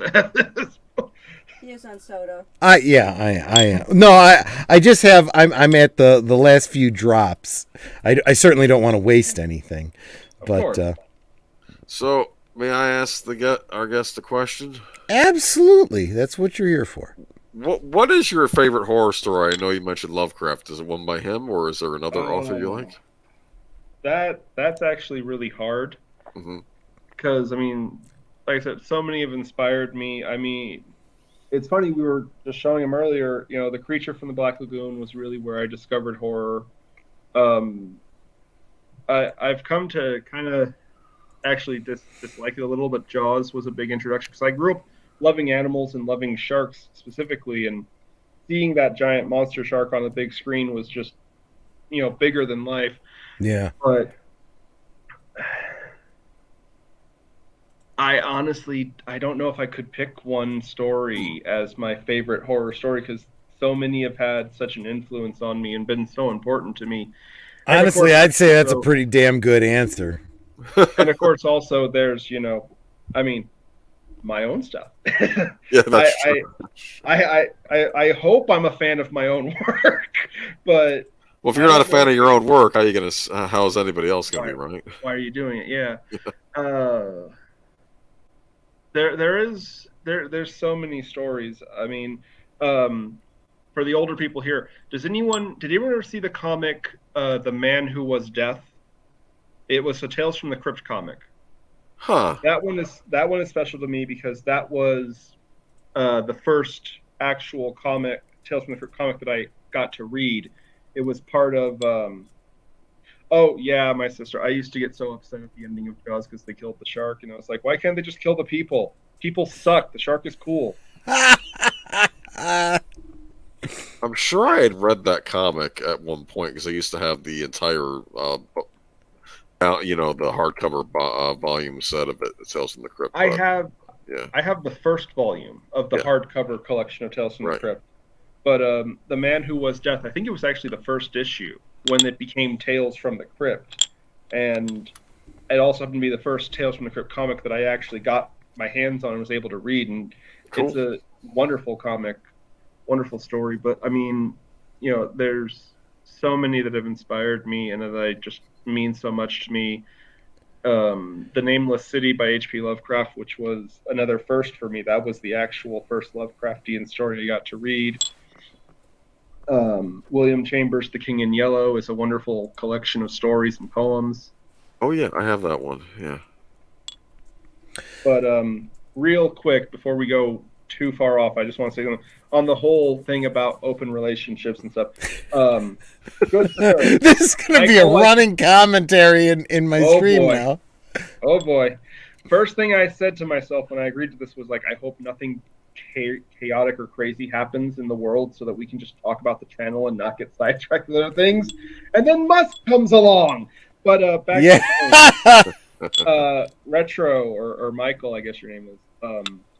If you want an episode of the Vagrancy Horror that will make you question things and make you feel very dirty and uncomfortable, it's called Perfectly Natural, and it's the third episode. Thank me later or block me maybe because no, Perfectly Natural is simultaneously one of our most popular episodes and our most hated. It has no chill. It goes into really, really dark places. Oh. Yeah. Well, honestly, it's funny because your villain from, I'm forgetting his name, from the last story, he's kind of a, kind of a, we can't say what he is. We can't talk too much about him on YouTube.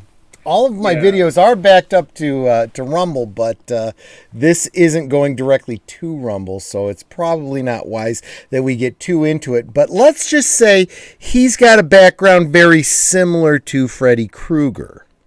Yeah, he's not nice. And for the record, he's nice.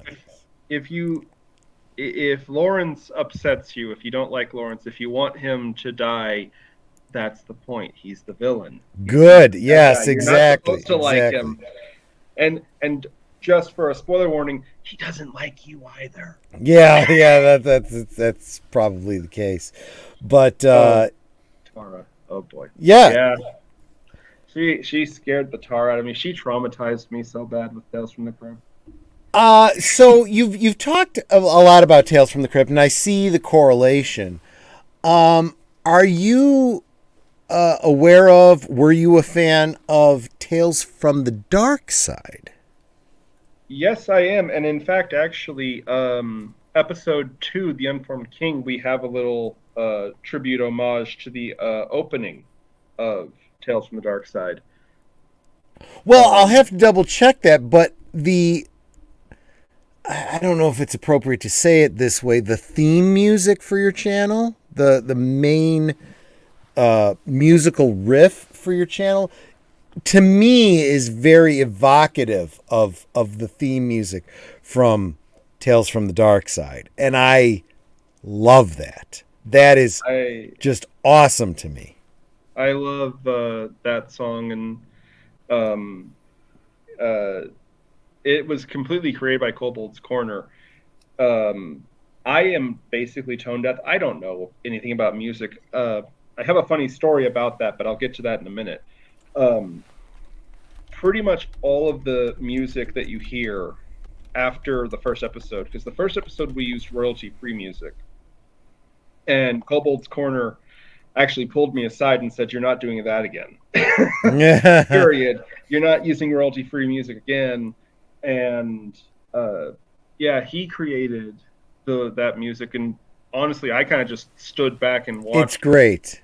I know nothing about it. Absolutely wonderful. And let's face it, before Tales from the Crypt, it was John Carpenter who was doing music of that kind. And music is, well, let's face it, it's just evocative. Without music, you don't have a mood, right? I mean, George Lucas himself said that Star Wars would not have been Star Wars without the theme music, without, I don't know. I think every time I watch one of your videos, though, it's certainly, and this is a positive correlation for me. It makes me think of Tales from the Dark Side. So when I hear that opening music, I think, man lives in the sunlit world of what he believes to be reality. But there is, unseen by most, an underworld, a place that is just as real, but not as brightly lit. A dark side. That still gives me chills, that intro. Right? Oh my gosh, I actually gave myself goosebumps with that one. But yeah. Oh, hi, Jim. How you doing? Do you want to be in the drawing? Jim Largo. Okay. You know what? It's 20 minutes to when I usually cut the show off, but I think I'm going to go ahead and do this thing, right? So Jim, real quick, I'm gonna fill everybody in on what's going on for those of you that are new. I'm doing a giveaway tonight. I've already given away the Freddy Krueger and the Creature from the Black Lagoon. I'm getting ready to do the drawing for the big one, the twofer, Chucky and the Bride of Chucky. I didn't have it in me to split those two up. So please let me know if you are interested, and I will add your name to the spinning wheel. The Wheel of Death. So the last name that I added was Tina Chester. I'm looking to see if Jim Largo, if I'm going to add you. I've already got Sparta Chris. Do I have Tina? I've got Tara and Tina. Moira, you know what? Here's the easiest way to do it. And Moira Kitty, let me know if you want in too. So I've got, these are the names that I do have: Boosh McFadden, Big Al Presents, David Pensack, Stephen Otten Deleted Scenes, Gap After Dark, Evelyn Hampton, Sparta Chris, Tara Winchester, Chester Roach, Maria of Tiantelli, and Tina Chester. If I did not call your name, please let me know if you would be interested in a Mego Chucky and Bride of Chucky action figure. I'm about to do that drawing in just a moment. Don Zen says, rig time, let's go. The grift is on. What? Yeah, well, you know. The heist is real.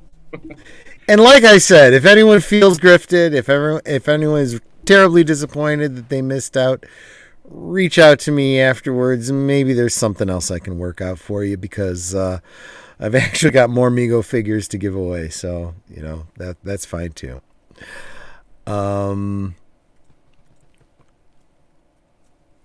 Wow, LOL, cool. I'm not sure what you're referring to, PJ.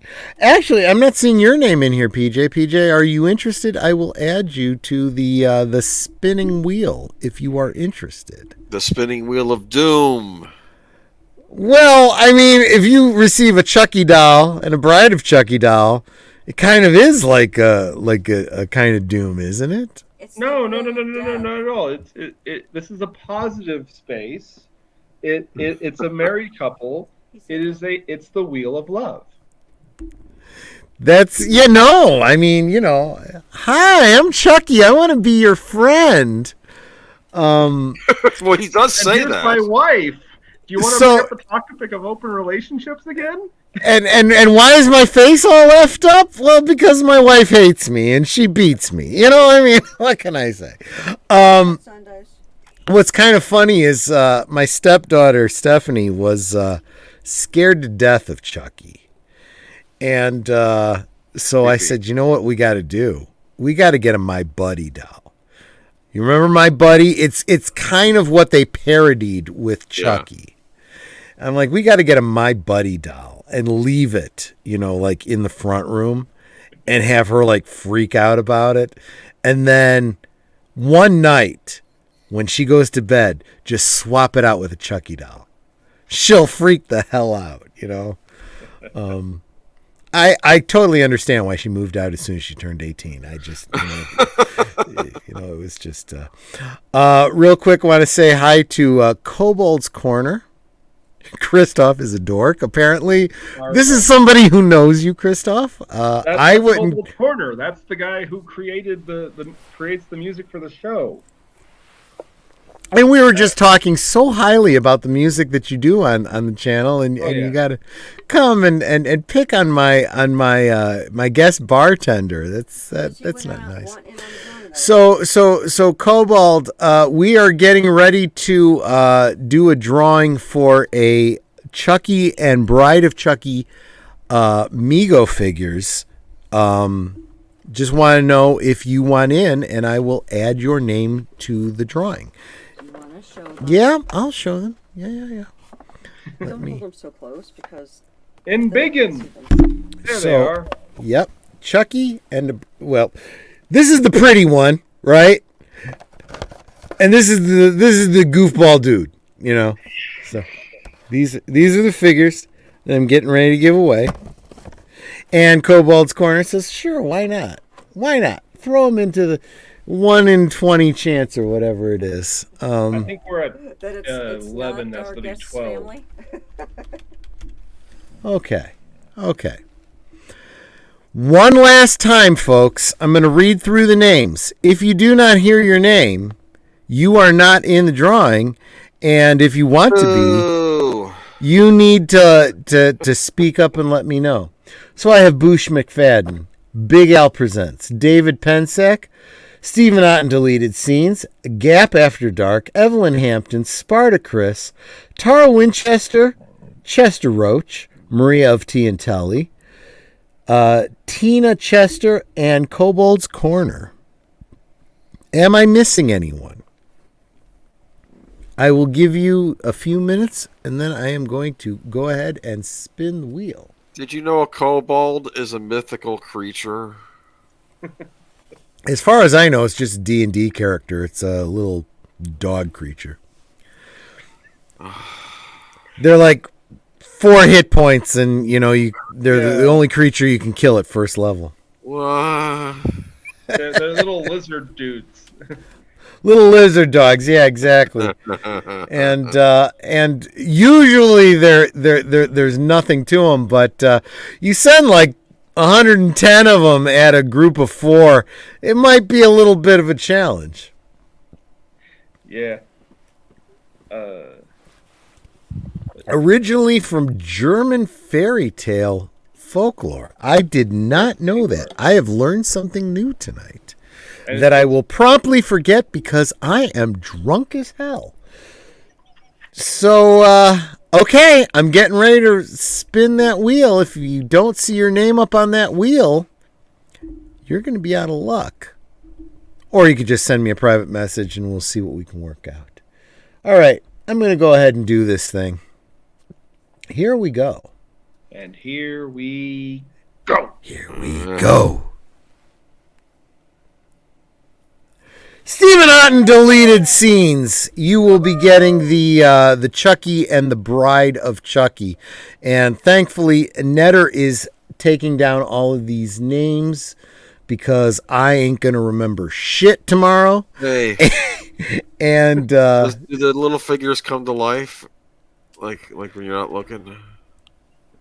If they do, I am not responsible. You chose to receive these figures. Just saying. Is that your disclaimer right here? Okay.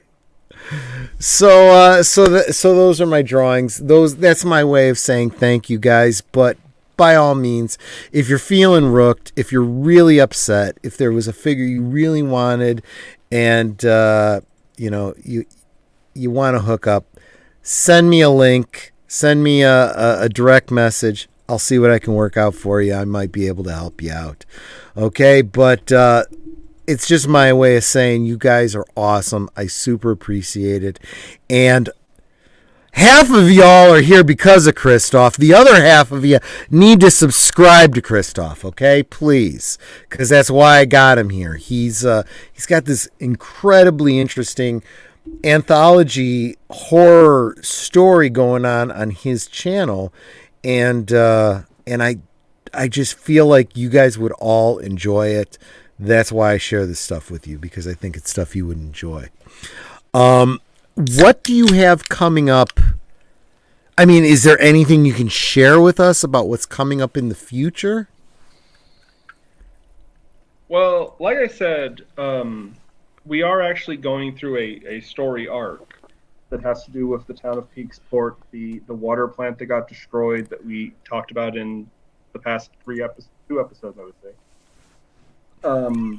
Wait. Evelyn Hampton says, for the next giveaway, could you please have a killer bunny rabbit, Night of the Lepus? Netter loves Night of the Lepus. She is a huge fan of that.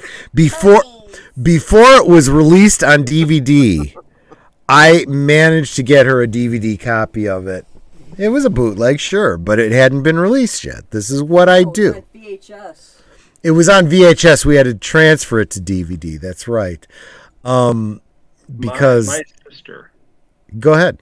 My sister hated that movie, and as far as I know, she still hates it.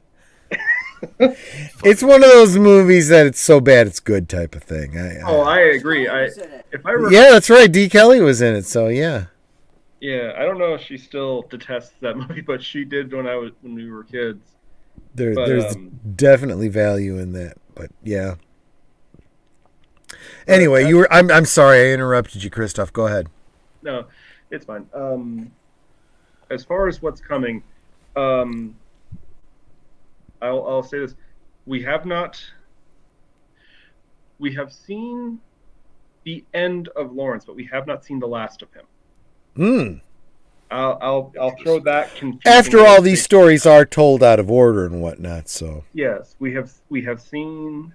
If you've gone through the videos, if you watch all the episodes and you've watched them as they've been posted, we have seen the end of Lawrence Brawley, but you have not seen the last of him.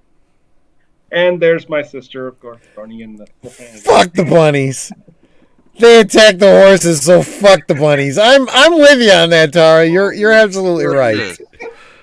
Look, when we were first married and we were living in apartments on the north side of Chicago, we had 2 rabbits. They look cute. They are vicious little fuckers. They really are. I hated these little bastards. They bit.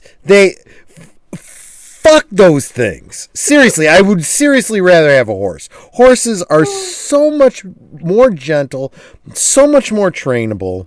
Yeah, they cost a frickin' lot to maintain. Admittedly, they're huge creatures, but considering how big they are incredibly gentle. So, yeah, no. Kobold's Corner is absolutely right. Rabbits are terrifying. They're rats with big ears, is what they are. I mean, let's call it what they are. Now, hold on a moment. I will say this. I like rats a lot more than I like rabbits. Okay, no, you know what? You're right. I was unfair to rats. You're right. No, you're absolutely right. Rats are better than rabbits are assholes. They really are. Quick shout out to Cookie from the show. There you go. But yeah. So yeah. If you guys are still here and you haven't subscribed to Kristoff, the Vagrancy Horror, what the hell is wrong with you? Absolutely right. That's what this whole night has been about. I share these things with you because look, I mean, you're here because we kind of like some of the same stuff. And if you like some of the same stuff as me, you want to check out the channels that I recommend to you. So by all means, go subscribe to Kristoff, the Vagrancy Horror. Click that notification bell so that and how often would you say you put up a video? Maybe like once a month or something like that? We shoot for once every 2 months, just because behind the scenes, this is a whole 3-man crew, really. This is and one of the things I always said was I'm not doing this to put Universal out of business or some BS like that. I'm doing it because I want to create things, and that means you take the time to create them, and that's why we say about every other month. I mean, during October we rush out, and we actually got 2 episodes up in October. We had 2, and and Kobold's Corner and Joseph Bishop both kind of wanted to strangle me because it was actually a lot of rushing and a lot of detail to put those 2 videos together, on top of doing the convention and a Halloween, a Happy Halloween video. But, oh gosh, yeah, you want to capitalize on Happy Halloween. Really quick, Jim Largo said he subscribed to you last week after we mentioned your channel. Last week after the Hangout with Michael French. He's still catching up on the stories. So the comparison that I want to draw is, if you follow Michael French and Retroblasting, the quality of his videos, and how, maybe not his, unplugged and live streams, but definitely his scripted videos. A lot of editing goes into it. A lot of, when he's doing the puppetry or whatever with the unarmed, the armless Darth Vader and stuff like that. There's a lot of effort that goes into that behind the scenes. So it takes a long time to put these kinds of videos together. It's the same thing with the Vagrancy Horror. He's got these graphics that need to be done. There's all the music. Of course, there's the recording of the story, the writing of the story. So there's a lot that goes on behind the scenes to put these videos together. So 2 months is actually a pretty good, clip. And hopefully as the channel grows, heck, even as you spend more time with it, maybe some corners can be clipped, things get easier, and so on and so forth. Maybe there will be some streamlining, but you know what? Anything that's worthwhile is worth waiting for, is what I would say about 2 months Yeah. between videos, you know. But yeah, like I said, about every other month, every 2 months or so is when we Oh, try to get a new I'm sorry, that this is an excellent point too. Like myself, full-time job during the week, plus the fact that these videos, you got to think of these videos, when we do videos, especially when we're not monetized, this is a hobby for us. So this is what we're doing in between what we have to do to survive, you know? So, yeah. You know what? And PJ says that's great relationship advice too, Troy. Yeah, no, absolutely true. Absolutely true. That's why, you know, I focus on this whole community thing, why the community tab was so important to me, why everybody in the chat is so important to me. I'm not just blowing sunshine for you guys. This is absolutely true. This is, well, and you know, Kristoff, you and I were talking in the green room about this a little bit before the stream too. It's hard these days to be social in person. So a lot of this is our being social, right? Our friendships. Aged Boomer here.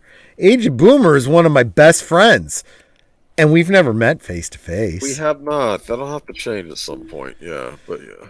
Yeah, he's trying to get me to move down to Florida, and I'm I don't know if I want. I'm kind of scared of those hurricanes you guys got. Not to to mention the 135-degree average temperatures. You know, the swamp ass you got to live with too. I mean, you know, I don't know about that, but I gotta say I do like your state politics. So I'm kind of about this. You know, you're just thinking about it.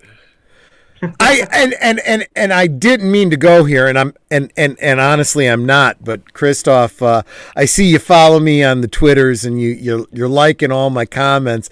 I get very political on the Twitters. I don't do a lot of political commentary on the YouTubes, but on the Twitter, I'm getting the impression that you and I are probably kind of simpatico on the political front. Well, a big thing, and I'm kind of guilty of not practicing what I preach here, is that, and I actually wanted to kind of actually end saying this, the Vagrancy Horror is not political. Right. Absolutely not. Absolutely. And I want to say this because there's a lot of talking heads that like to paint this image that you have to be against this if you're for this, or you have to, let me say this very clearly to everyone that is listening, whether you're watching it right now or you come back and watch it later. I don't care what your views are. I don't care who you are in a relationship with. I don't care who you voted for. If you want to be entertained by dark and strange stories and you want to come into my world that I am creating, I am elated. I am beyond words happy to have you and to entertain you if you want it. Period. I know I talk about the horror community and belonging to the horror. Yes. But I want to say this very clearly. In the words of Joe Bob Briggs, there is always room at the drive-in. Period. I like that. There you go. There you go. I like that. And no, same here. On a personal level, if you want to talk politics with me, I am totally open to that. I love politics. But you better be the kind of person that's willing to back up your opinions. If I say, why do you think that? Why do you believe that? You have to be able to answer my question. Otherwise, you better be willing to listen to me as I bring you the receipts. That's all I ask. If you can't do that, then let's just not talk politics. Let's just talk fandom. Let's just talk the things that we kind of share. My grandmother always used to say, there's three things you don't talk about. There is politics, there's religion, and then there's the other thing that we're not going to talk about because we just don't mention it. And she meant sex. Nowadays, it's not a problem for people to talk about. In my grandma's day, she didn't even like that word. That three-letter word is a four-letter word. Oh boy. whatever happens, we have to make sure she never sees Perfectly Natural. She'd get mad. Well, I mean, it depends on what your beliefs are. She either is not going to see anything now, or she sees everything because she's gone beyond. But yeah, that was my grandma. She was. So just to sum up politics, as I was growing up, when Ronald Reagan was running for president, my grandmother said, "Oh, I'm definitely going to be voting for him. He's going to make a good president because the best politician is an actor." And I'm like, that was wisdom for me, you know? She's like, watch. He doesn't read off a teleprompter. He doesn't have to. He's memorized his speeches. And the one part of me is like, well, that's kind of disingenuous. But on the other side, it's like, but if you're gonna have a speech pre-prepared for you, better to memorize than read off a teleprompter. You're right. I'll vote for the actor. Well, I was too young to vote for the actor, but I would have. But anyway, yeah, we're getting off the topic here. Like you have all night. We have been all over the place, haven't we? Gave away all the giveaways. You know what? That was a lot of fun. I know that YouTube has a problem with that. If anyone's feeling grifted, let me know. We'll work something out. I'll be doing more giveaways in the future just because I just want to be able to give you guys stuff.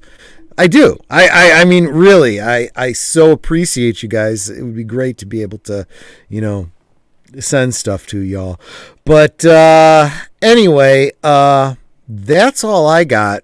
If you haven't subscribed to Kristoff tonight, the hell are you doing here, for crying out loud? This is what the whole night was about. I'm telling you, I'm letting you in on the ground floor. It doesn't cost you anything. You don't have to pay a subscription fee here. This guy's putting out horror content, on a bi-monthly basis, and you're missing out, and it's free. And not just the Halloween time. Yeah, not just the Halloween time. All year long. There's whole channels. There's whole channels that read people's what do they call it? Reddits. These spooky pasta, scary pasta, whatever the fuck they're called. And they're cool and they're interesting, but they're reading other people's stuff. This guy's writing this stuff, creating it out of his own noggin here. So. That deserves at least a subscription and a like and a comment. Comments are good. YouTubers like comments. It encourages us, keeps us doing what you like. If you like it, we'll do more of it. I love spaghetti. Sorry. Well, no, like I said, that's my goal. That's what I want. Talk to me. Tell me what you think. Since we're wrapping this up, actually, I'm going to... Oh, I'm sorry, creepypasta. Netter just corrected me. It's creepypasta. Never mind. Yeah, whatever. Now I'm hungry. Jeez, now I want some pasta. Anyway, I'm sorry, Kristoff. Go on. As we're wrapping up, I'm gonna leave our wonderful chat because I think you said we were closing up here. Yep, I'm trying. We're trying. What was the thing he wanted to show us? Yeah. I'm going to leave you all with a little scavenger hunt if you want. This is exciting. I mentioned the S killer. Yep. Now, I have left clues through 2 certain episodes. I won't say which because I want you to go and watch all the episodes. Yeah. But there are 2 episodes where, if you are paying attention both to the audio and to the visuals on the screen, you should be able to figure out who the S killer is. He is somebody. He is relevant. He will be returning in future episodes. And everything has been laid out there to tell you, help you figure out what is the S killer's name. So, to the 15 people here, I am challenging you to find his name, find out who the S killer is, and comment in the woods. Who is the S killer? There you go. There you go. And Netter's making a note for herself because she's going to go back and look. She's going to rewatch every episode now. I will tell you the clues are in 2 particular episodes, but I did say I wanted to show something real quick, actually, if you don't mind. You see, Dozan says, "Guess I know what I'm doing tonight," and on the other hand, Kobold's corner is saying, "I know." Well, that's not very fair, Kobold. You helped. Well, he didn't say. He's just rubbing it in our face that he knows. But anyway, so this is what I wanted. And then somewhere in the middle, Tara says, "I'm too lazy." This is our new Vagrant mask, actually. This was made by a friend of mine named Zero. They don't have a YouTube as far as I know. They have an Etsy, though. But I just wanted to show it off because this is absolutely beautiful. I love this mask so much. And like I said, I need to find more conventions to go to so I have an excuse to wear this more often. But I wanted to show it because I can't really bring the original skull out without risking knocking stuff over. It's kind of cluttered over there. But I wanted to show it off. So that one's an actual mask that you can wear now. Yeah, that's nice. That's nice. I don't have to wrap around my head with belts and COVID masks. Oh, that's funny. Yeah. And what's great about that is I would not have even noticed that it was different, you know? Oh, yes, it is so... I love this thing so much. I was actually joking with them. It's like, well, now I need you to make other props because the quality is so wonderful. So that brings up one other question that I want to ask as a cosplayer. I noticed that you wear glasses. Do you wear those glasses in the mask? No, I take them off. So you got to walk around not being able to see when you're wearing the mask. I am legally blind without my glasses. So the funny thing is that we put these black film coats on the inside. Sure. Because I can't see anyway without my glasses. So yeah, I do not see anything when I have these on. So I have to have the crew that work on the channel kind of lead me around, and you can see them in the video we did of the expo. But yeah, no, I take my glasses off for this. Yeah. Vibes. That was not intentional. It was literally opportunity and practicality came together to create Vagrant. Sure. The reason that I asked that question though is because I actually wear glasses, but when I'm on camera or when I go out, I wear contact lenses, which is great for costuming. But I've been in the situation where I've had to deal with glasses, and how am I going to deal with this with a mask? And I mean, sometimes a mask like that you could get away with building it so that the glasses can be worn, but then you got to breathe, and then they fog up, and there's So like I said, we already knew I was going to be blind wearing this, so yeah, no, I just don't wear the glasses.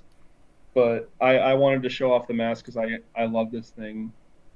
Oh, Jeebus Corral, thank you so much for stopping by. I'm guessing you're here. He's a friend of the channel. He kind of does stuff for us on like Instagram and things like that. He was with us at the expo. That really is the key, and people like that are just invaluable to what you do, because let's face it, you kind of need a, in quotes, staff in order to put together something like this. And unless you got a group of people that are bought into it and willing, it just, you can't, they're the ones that are going to make it happen. That's why, Age of Boomer here and Netter, their links are always down below just because they're the ones that make this show happen. Deleted scenes also very, very important. All my regulars, the links are constantly being dropped in the chat because without them, there's no show. You know, it's Yeah. it's just me sitting in front of a camera, and you know that's boring as all hell. You know, it's all the rest of y'all that make it happen. Let's face it. It takes an army. It really does. It really does. And it's funny because like you saw Zombieland, right? I did. I haven't seen all the sequels yet. I've only seen the original. There's a line where he says, "Would you rather be smart or lucky?" And I am so lucky to have such talented people like Kobold's Corner and Joseph Bishop and XIV and Jeff and Zero, all these people. I keep saying I have no business giving any of these people instruction. They are so much more talented than me. I literally always feel bad because I type on a screen for a little bit and then I talk in a funny accent into a microphone. And you know, and 9 times out of 10, I pay these people. I buy lunch. Yeah. That's what I can afford. I buy Burger King and McDonald's for these guys. I feed the crew. And you know, I have helped people move house for exactly that. So in other words, in a way, you're kind of the George Lucas, and all of them are the Lawrence Kasdans and the Marshall Lucases and the, you know, whatever, you know. I mean, yeah. Well, yeah, and that's exactly the truth. It's like, I mean, I always give Kobold, particularly, I give him hell because, like, you know, we could just go back to using royalty-free music. I'm going to be completely honest with you. I don't think we could. I shouldn't say this on a video that's going to be recorded and that he's in the chat right now. But no, honestly, I will say if there was no XIV, if there was no Joseph, if there was no Jeebus, if there was no Kobold, there would be no Vagrancy. I love Jeebus's I work for food and taco, and I love the fact that taco is specified, right? Food in general, but tacos especially. I dig that. I'm with you on that. But no, I think that this is probably what I want to close out on, Jim Largo. If you build it, they will come. I agree with that. I've come to realize that about my own channel. I've seen it about all my favorite channels on YouTube. You put out a product that you enjoy, you get people involved that enjoy it, and you're going to accumulate a following of people that enjoy what you do. And that's probably the best way to sum up what we all do here on YouTube. Whether you're a chat show host, or you're reviewing toys, or you write horror stories and sharing those stories. I think that's what it is. Sure. So as we pivot into the cool down of the night, so we know what we can look forward to on the Vagrancy Horror. Thank you so much for that. Aged Boomer, what do we have coming up this week? Tomorrow night, we're going to be over on Big Al Presents. Well, I will not be. Well, you won't be. But Netter and I will be over on Aged Willow. Who's that guy? The Big Al, not Aged Boomer. Big Al. Big Al Presents Willow. Thank you. That's what see, this is where the designated driver comes in and helps Warwick the drunk guy close out his show. Thank you. Warwick Davis. Mm-hmm. Mm-hmm. Okay. He was in a Doctor Who episode. And the Emperor of the Human Race, I think. Right? That's right, he did. And he was the kind of emperor I would have loved to have had running the show. Sunday night on your channel, Geeky Geezers. And you want to give people a little bit of sneak peek of what we'll be talking about on Sunday? We are going to be talking about... I know, I haven't done the notes for you yet. I'll get those done for you. Frost versus Henry Cavill. For fuck's sake.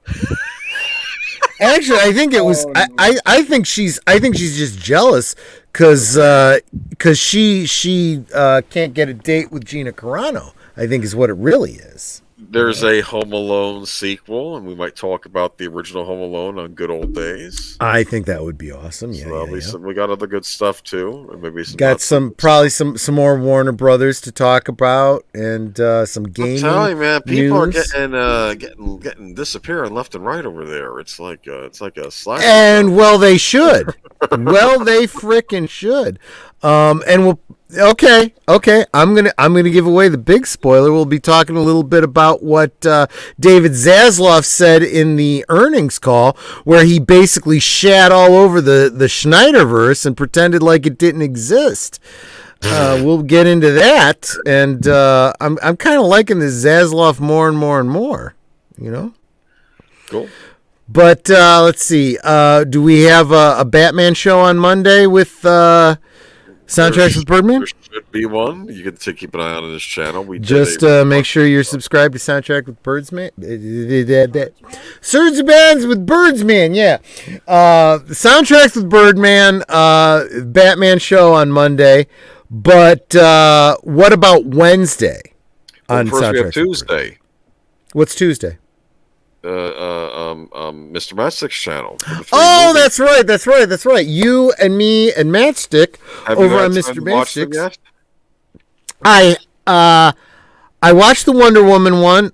Okay. Watched the first flight, although we'll probably watch that again for Netter's benefit.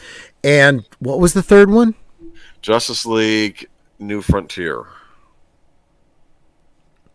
I think I saw that, but I may end up having to watch that again this weekend just to refresh. I will do my best to make it. Hopefully, I will be. And things. Yeah, I understand. You got your go without me if I can't, but I will try to. I picture you just living out of a boat right now. You know, like there's all this flooding, and you're living in a boat. No, it's not that bad at this point, but it's still a bit chaotic. But like I said, I do want to make it for that stream, and I should be. So Bush McFadden, Mr. Matchstick, on Tuesday.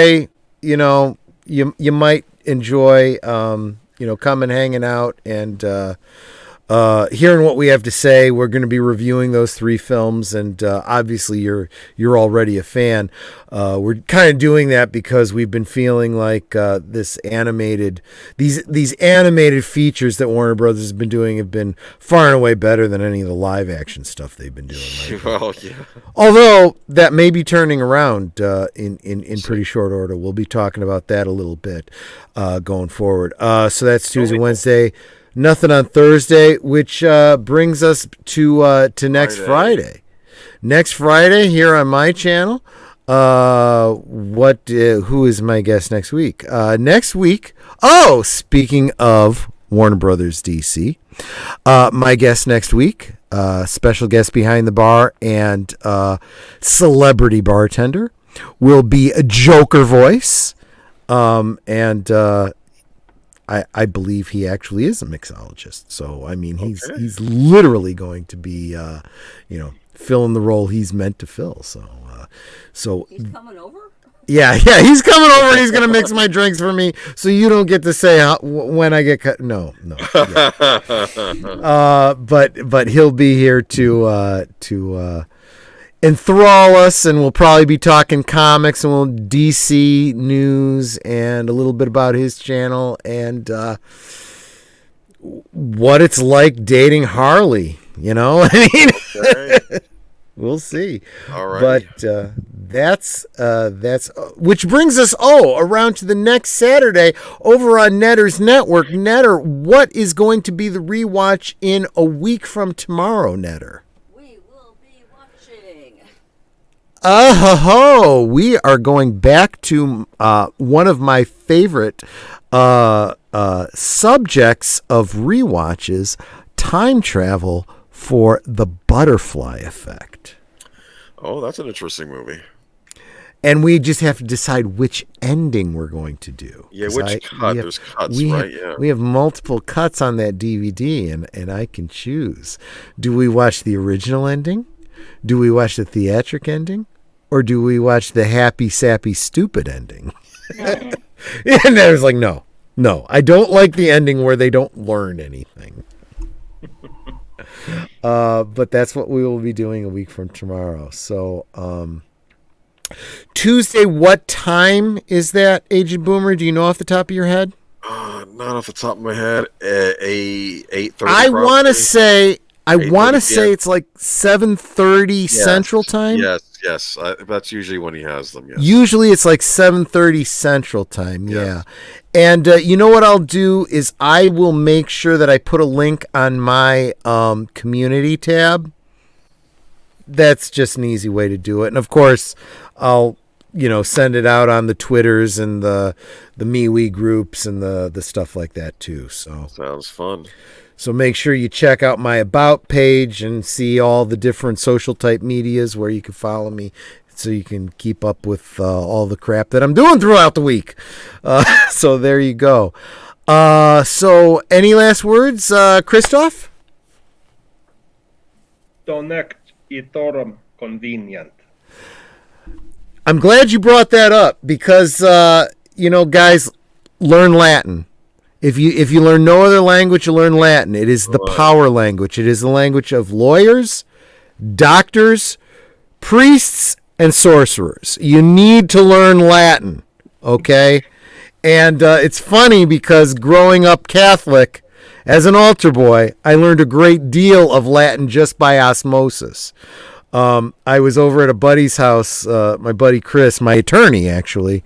He's got this plaque on his wall, and I'm reading it, and he looks at me kind of like he has no idea what I'm saying. I'm like, yep, I'm overeducated. And he started laughing because it was written in Latin, and it says, if you can read this, you're overeducated. I'm like, yep, I'm overeducated. And he started laughing.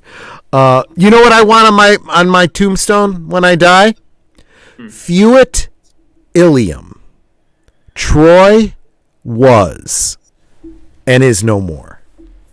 Fuit Ilium. That's what I want on my tombstone. I'm probably not going to have a tombstone. I'm going to be cremated. But this is what I say. So, one more time. Give us that phrase again, Kristoff. Donect itorum convenient. It's how he ends every video, and I'm not going to tell you how it translates. You find out for yourself. Aged Boomer, any last words? No, great hanging out with you two tonight, and look forward to the next time. Absolutely. Netter, any last words? Well, I got to go over to your mic. She's got to come over to the mic, yeah. 'Cause otherwise I sound tinny. Yep. Well, I always say that we can talk amongst ourselves, and that's all well, good, and fine, and we have a great time doing it. But it's so much more fun when you guys are joining us in the chat, you're dropping your questions, your comments, your trivia, and just being there with us, because you're not just, friends to us, you're family too. We love you guys, and we appreciate you being here. Agreed. And that's exactly why we do what we do. Guys, I thank you so much for being here. Boomer and Kristoff, stay with me. We're going to be saying our goodbyes in the green room. But everyone else, have a great night. Have a great weekend. And I will be seeing you. Take care, everyone. Good night, ladies. Good night, sir. Hit it, sweetheart.